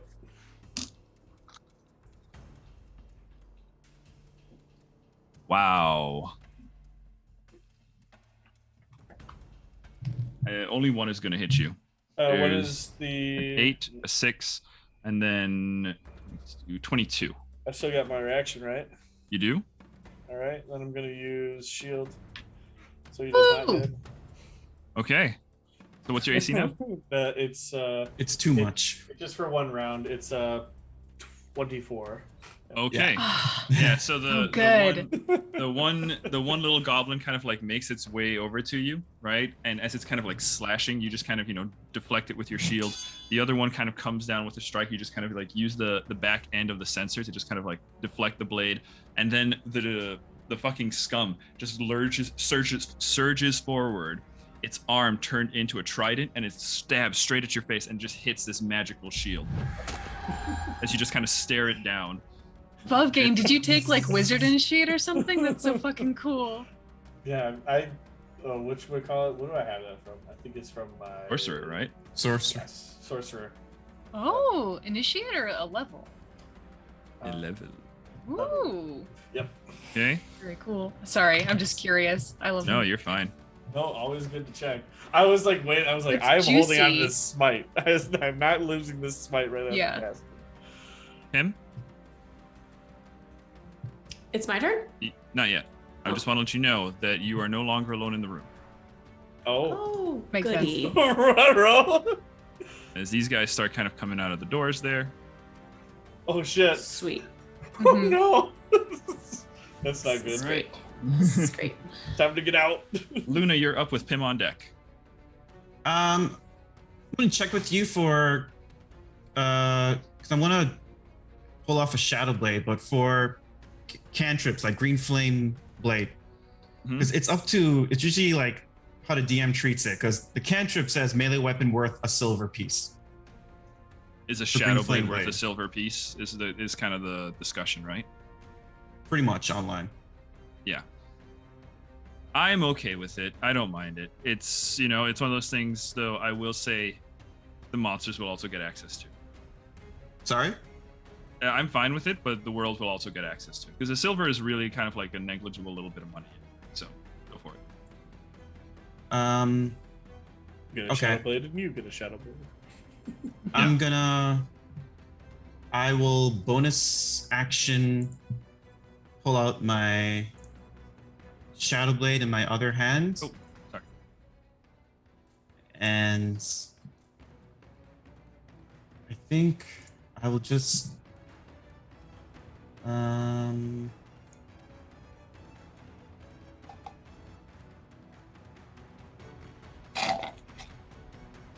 gonna run to the right of Ednor, and I'm gonna Green Flame Blade and attack the goblin that's there. Okay. Roll me an attack. That will be a 16 plus certain amount.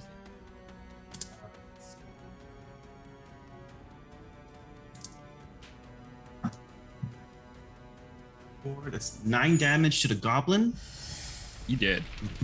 and then 4 fire damage because he's within 5 feet to the Mega Scum. Oh, sorry. I mixed up which goblin you wanted. So this dude dead. And 4 Yeah. damage to the scum. Okay. Fire 4 damage. You fire said? damage. Good to know. Right. Got it. Now I wish I had Um, searing smite. Mm-hmm. Be so convenient. Now that will be my turn. Okay. That's perfect. Then we go. Pim, you're up. Okay. I would like to try something. Please do. I'm You going look forward and you to. see. I'm going to cast Disguise Self to look like Madame Zadek. Okay. Now, granted, I am quite a bit shorter than her. I think you can do it within one size differential. It's 1 foot shorter or taller, so I'm going to be a short Madame Zadek. But Okay. hopefully they're dumb enough not to notice. I mean, they're thralls. We'll see. Okay. So I'm going to cast Disguise Self and say in my best Zadok voice to these 2 creatures who have come before me, bring me the Herringon. Okay. Oh boy. Roll me. Let's see. Wait, bring me the Herringon. The Eringon. Le Herringon. Roll me a deception check. Okay. Show me the bunny. It's really good. It is a 27. I got a 7 and a 12 on the insight checks. So Yep. I can't roll well today, apparently. Obey the bard. Darn. They kind of like, and as you kind of speak, right, you see that there is kind of the goblin doesn't really do much moving or anything, but at least the scum kind of and slithers back down. Okay. He's out of here. I'm just gonna All keep right. choking around. Keep Cool. choking there. And this dude is he'll go too. Yay. Okay. They both rolled shit, so. All right. You successfully bamboozled these two. Hell yeah, Pim. Okay. That's all. I'm just gonna end on a win there. You can move out. You can move still. I don't want to because I don't want to reveal my deceptive appearance too much. I don't want to risk that. So I'm just gonna stay as I am here and just look very regal and You authoritative. should be closer to the door, just in case. Well, Okay. the access to the upper room is in here. So I'm gonna stay here. Okay. Okay. Okay. All right. That is Pim. And then it is. Get the end of this. I think it's Then it's Madame Zodic's turn. She looks at Is you it at like the this. start of her turn that she has to do the Constitution save? yeah. You're right. Why are you rolling? Oh, if she saves, it doesn't hurt? Yeah, if she saves, the poison's over. No, if Oh. she saves, the poison damage goes down Oh. So then by it doesn't matter. 1d6. So Oh. Okay. So she's Yeah. dead. Well, she saved. Yeah. So you. okay, so it's only So she's 1d6 she only It's has only one 1d6. and but it's she's 4 only. HP. 4 She's damage. got 4 HP. Yep. Oh, for it. Okay. No, the damage is 4. The damage was 4. Yeah, poison damage. Oh. She drops. She drops to her knees. I catch her. Okay. She kind of then drops into your arms. Yeah, as she's dying, can I ask her one question? Absolutely. Kind of brushes your face. With kind of a tear welling up, I guess. Lycus looks into her eyes and asks, "Where's Rami? You guys should be together. I'll make sure he joins you." I like it. I learned a thing or two in our time together. And she is going to use what the fuck's the name of the ability? It's not Relentless Endurance, but it's very similar to Relentless Endurance. She comes back up with 1 HP as she kind of goes down. She's got 1 HP left. And she looks at you and she goes, "You, me, Rami, we will always be together.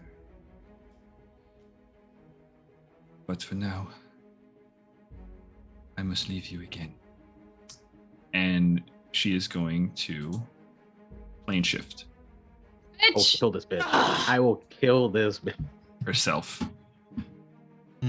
Sorry, guys. One more level or 2 more levels. I know, She'll be but back. fuck. I should have shot her. I knew it. Yeah. That's okay.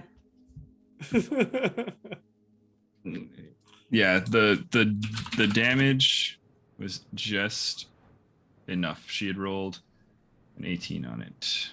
Fuck, I can't find the fucking thing though.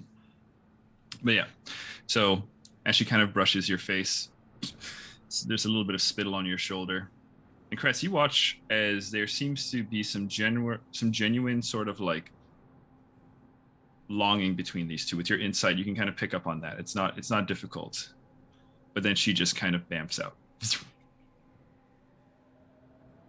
In Badger, They just put a paw on like Lycus's leg and say, "That's rough, buddy." I scratched the back of your head. 100, completely certain he's got a pet now. 100%. I'm gonna be so possibly This badger disappointed. loves me. I can be. I love this. Okay, Oh boy, Cress, you're up. it's my turn. Are these stairs? They're not. Oh, So they kind of fuck. distinguish where the openings are, Mhm. right? But they are, because the creatures that live in here typically just kind of levitate up and down. There's no actual like stairs or anything. I hate it. They can All kind right. of like, they're like little handholds and stuff. Like you could probably climb it, but it's not stairs. You need to make a check. Yeah. Tell you what, they won't do that. Lycus, I'm so sorry. They go from the shape of a giant badger to the shape of a giant spider. Okay. And kind of give one of the 8 legs waves at you, and they're going to go up the stairs. So they were standing here. Mhm. So 5. I don't know how many. This is the scale. So yeah, 5, 10, 10. and yeah, then you can up. climb up from there. Yep, up from there.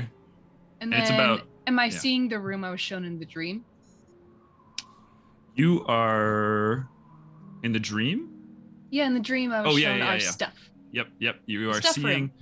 Yes, you are seeing. There's actually, so there is a door there. So you come out, Yeah. and there's a seal door.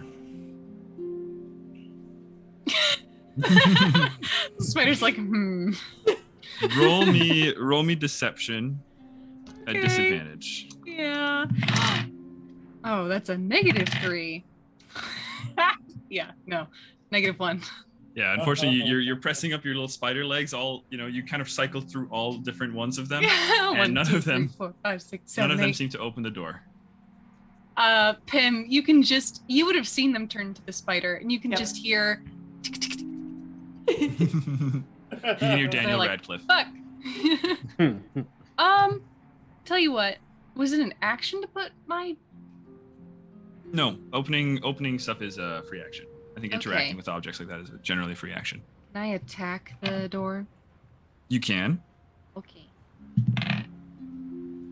Ooh, I have more to hit on this. 19 to hit. 19 to hit. Okay. Yeah. Yeah, it hits the door. Okay. Damage. That is 9 piercing damage, Okay. and Yeah, the door's poisoned. Oh, snap. That's my turn. That's a thinker. What I'm If What gonna it happens do, if our is- ship if it is is organic poisoned? matter, it's poison. it is organic matter, but it's not quite kind of like that kind of living That's fair. object kind of Then thing. it's So not what fucking poison. what I will do is this. Roll me a d6. Roll a con save for the door. Da-da-da-da. 1. I'm gonna weaken the One. door. You slash against the door. You kind of like jam down with your fangs, right? And you can feel the poison kind of injecting into the door. As you kind of pull back now, you can see there's like some little sizzling bits where the poison seems to kind of be breaking apart the tissue of the door, almost like acid. Okay, cool. So Cool. yeah, so we'll give you an extra d6 against the door specifically, or against the interior of this ship, since it's not actually going to be poisoned. That All is my right. turn. Okay, that is your turn. And then before we end the round, you guys who are on the deck, you suddenly feel the ship just rock beneath you once. And you can see there is a plume of smoke kind of like lifting up from the side, right? And then you see you hear it again as the ship takes another hit. Roll me perception checks, the two of you, or the three of you who are on the deck. What is Lycus doing again? Honor. Just got it. 23. 23. Yeah, 5. you guys, you don't. You're very much like looking at the scum, right? Kind of like bearing down upon it. But Lycus, I'm not sure what you got. 20. 20. Okay, yeah. The two, Luna and Lycus, you guys look over and you see coming from about the starboard side of the ship, the Honor, as it's like in the air, just booking its way over to you guys. How much There's you kind of keeping just this that ship? tail just kind of pushing it to go as fast as it can, these kind of giant wings on the side. just kind of like catching and riding the wind as it's like making its way forward. All right, so the honor is in. Okay, top of the order. We are going to wrap this up here in just a moment, guys. Almost there. Let's see. Any sort of meta discussion you guys want to have, or should we just jump into it? Let me, because you said starboard. Which are we talking from Sorry. like if Port side. What's Can I the tell front if of this this boat? Bow. yeah, that's from like from what's the perspective? Bow? This is the bow. Yeah. Okay. Stern. Okay. Can I tell if this guy's blooded or not? Oh, he's not blooded. Okay, just want to double check. That's all I needed to know. Quick question. This is a meta question for the future. What level do fighters get action surge? Fighters get them at level 2. One Monks or don't get two. it at all. I'm aware. Okay. Yeah, just level questioning. 2. Sure.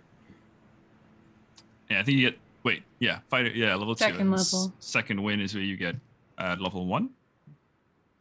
Anyway. Second win. Second win, level 1. Yeah, level 1. Okay. All right. So going into it, Lycus, you're up. All right. Noir on deck. I'm going to jump off of the top here onto this fella below me and just get ham on him. Okay. Yeah, if you go right there, you'll get that flank. Perfect. All right. Roll me the attack roll. Add a +2.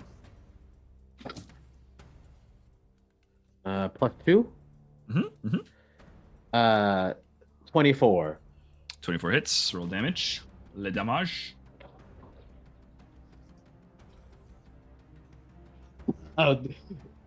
Max on both D4s. Nice. Okay. +4, so 12. 12. Now I'm gonna do my bonus attack. Okay. 13 + 6 + 2. Hits. Yep. And another hit here. 5 + 4 is 9. And I'm gonna spend a key point to flurry of blows. Flurry of blows. I think. hang on. Furiously blow. Would you need to? I think. Would you need to have? Can you still do that bonus action attack? Because isn't Flurry of Blows going to be your bonus action? I'm trying to remember. Yes, it will be a bonus action. So you attack with an unarmed strike, and then you can do flurry of blows as a bonus action. Oh, okay. I So thought that second attack wouldn't have gone through, but you can do Flurry of Blows instead. And that'll be okay. 2 extra. So attacks. what? Wait. I'm confused then. I don't know how to monk. That's okay. No worries. Flurry of bro. Oh Damn boy. it. Come on, Flurry of bros, let's blows. get her. Just grow up, man. So I thought flurry of blows acted like another attack, right? It is, but It it is. uses up It your costs bonus your action. bonus action. Yes. So So, if So you, that you have extra to use your attack is action also- to attack with an unarmed strike, and then Right. you're allowed to use flurry of blows as a bonus action for 2 more unarmed strikes. okay. So then So yeah, that's what I wanted that to 9. Yeah. So that 9 damage. I don't mind counting that first one towards it. Right. Okay. So go ahead, spend the key point. do on it. Shit, that means this thing's got a lot of HP. He's like, who cares? Yeah. 12, 15 damage. All right, last attack then. No big deal. Yeah. So, my- that was 9 damage so far on the Flurry of Just did Blows. 25, so. Yeah. And then what was the second one? The second attack on the flurry of blows Yeah. is, So again. Bet. is 18. Is the You heard hit. it. That'll hit. Yeah. How did you get 9 on the first one? D4 plus 4, right? Oh no, Ashal Arms. I have 2 Ashal swords Arms, yeah. with my That's claws. That's right. Yep. I got you. So 6 + 4, that's 10.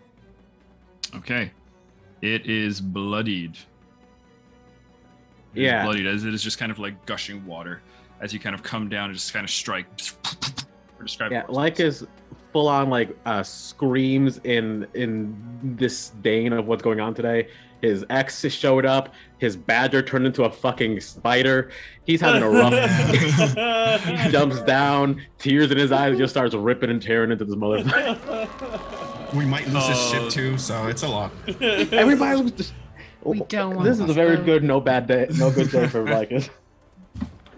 Okay. It's fucking on the ropes. So Edenor, you're up. All right. So, You got this, guys. Would the? I just wanted to ask that clarification. Sure.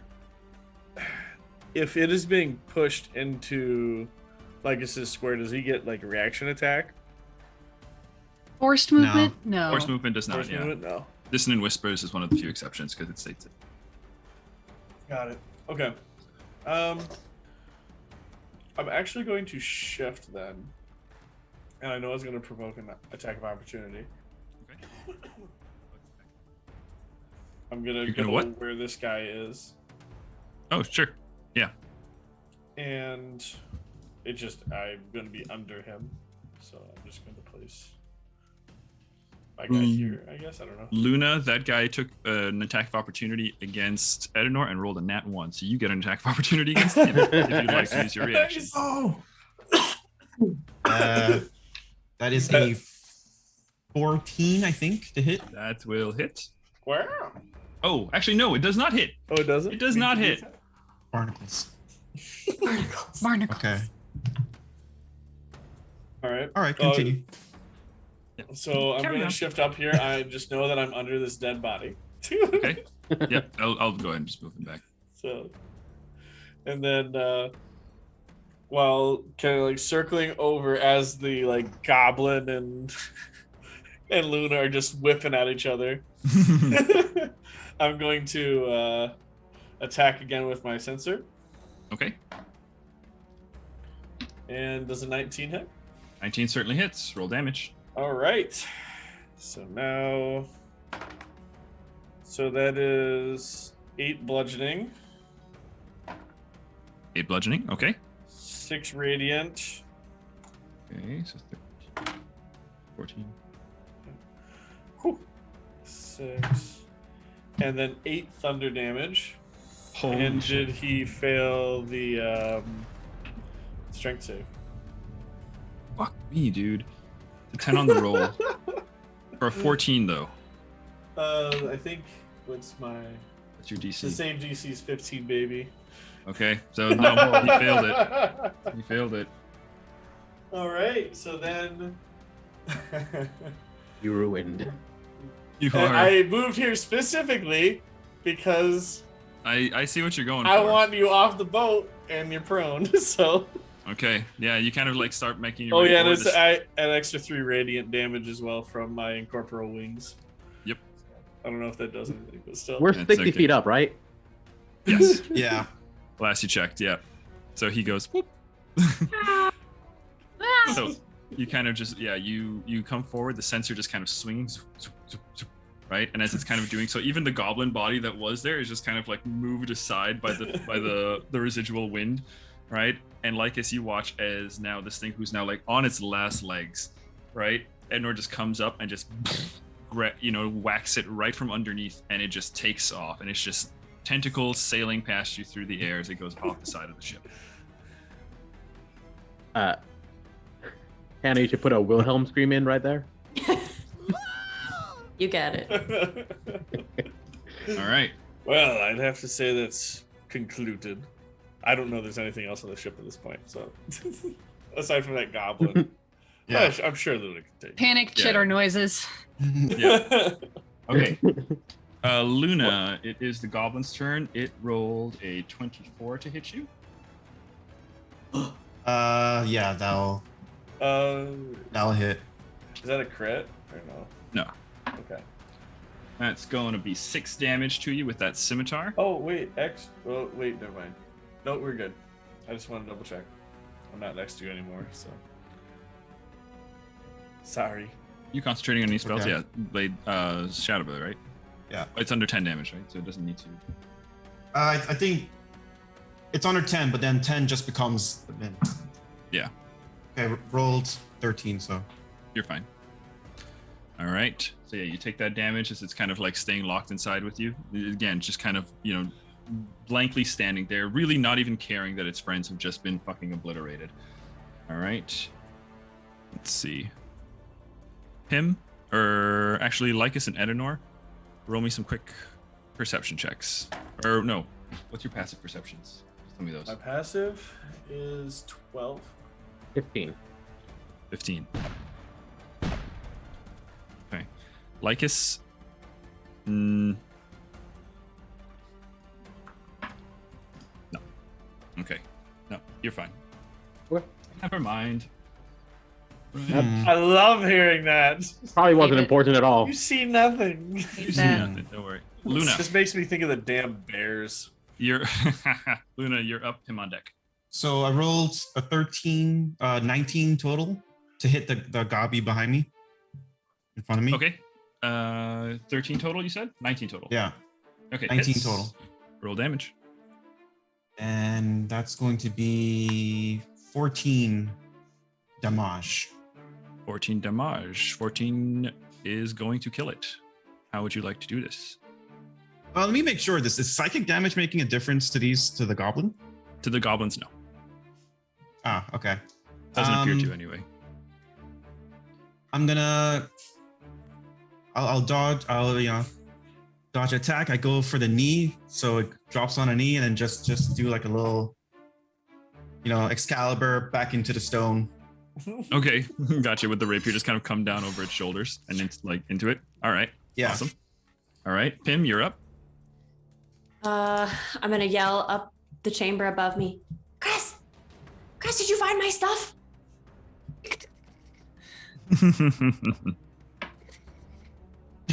Hey, That's what you get. okay. Back in response.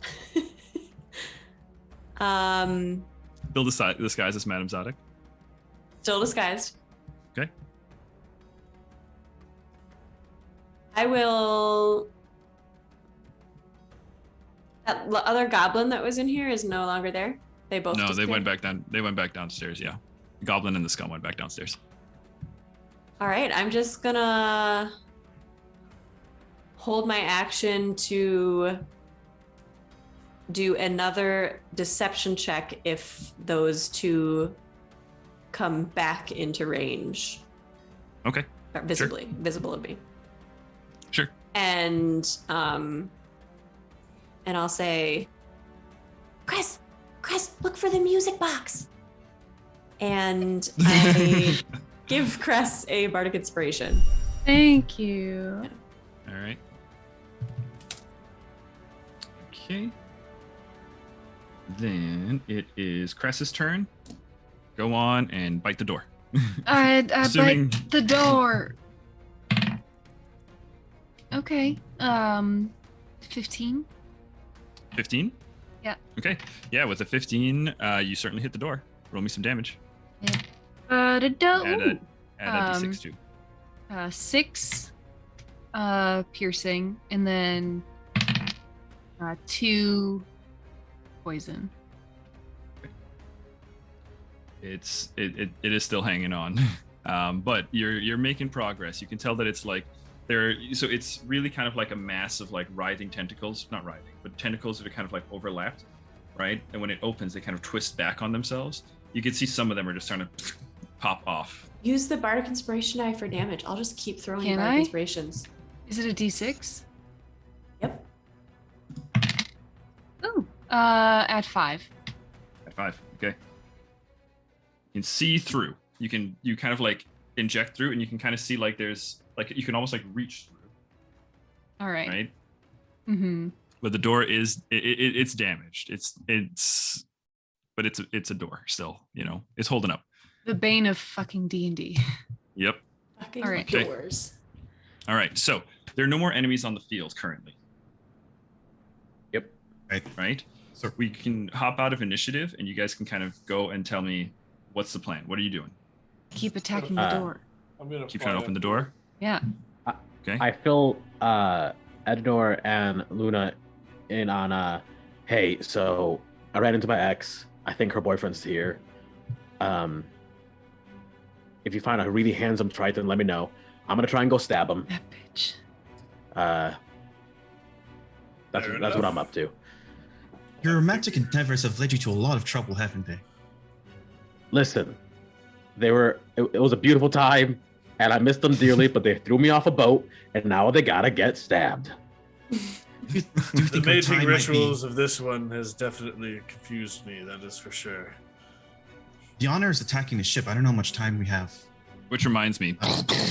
And I mentioned also there was a shape-shifting badger. See, where Fucking did door it go? open yet? Where did it go? I'm just giving still them a chance. every Yeah. 6 seconds. Okay. I'm throwing Yeah, bardic go ahead. inspirations at Yeah, so them. go ahead and roll me another attack.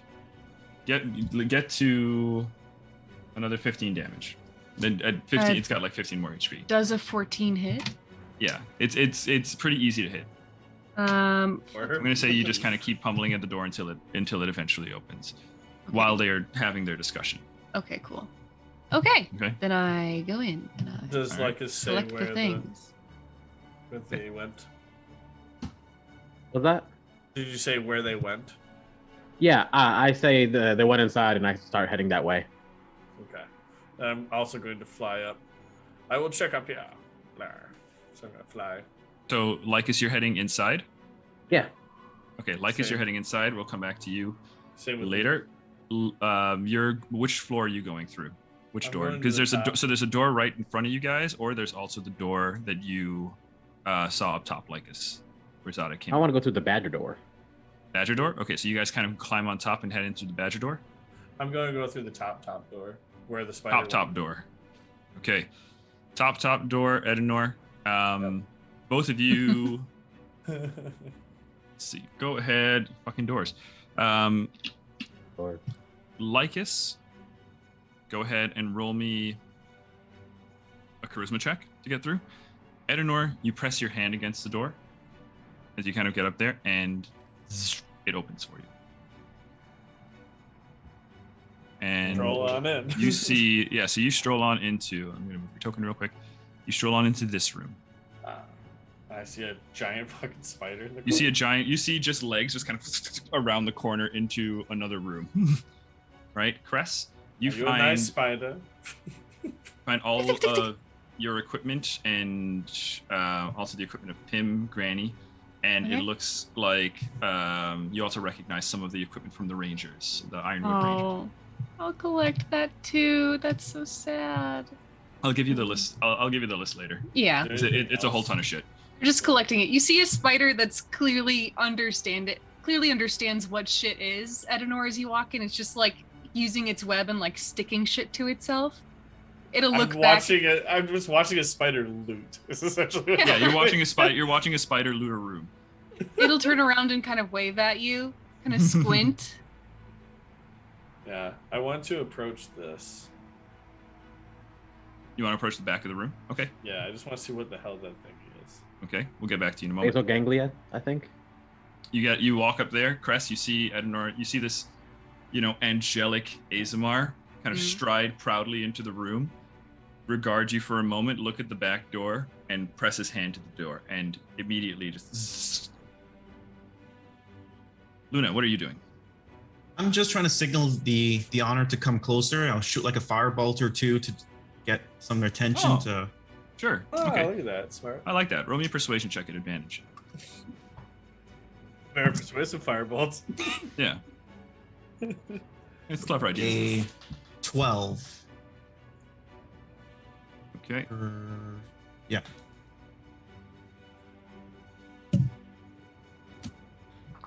All right. Okay. And Pim, what are you up to? I'm standing there waiting for my Harangon friend to be brought to me. Okay. Your hair and gone friend does not quite get brought to you. Lycus, what did you get for your check? Your charisma check?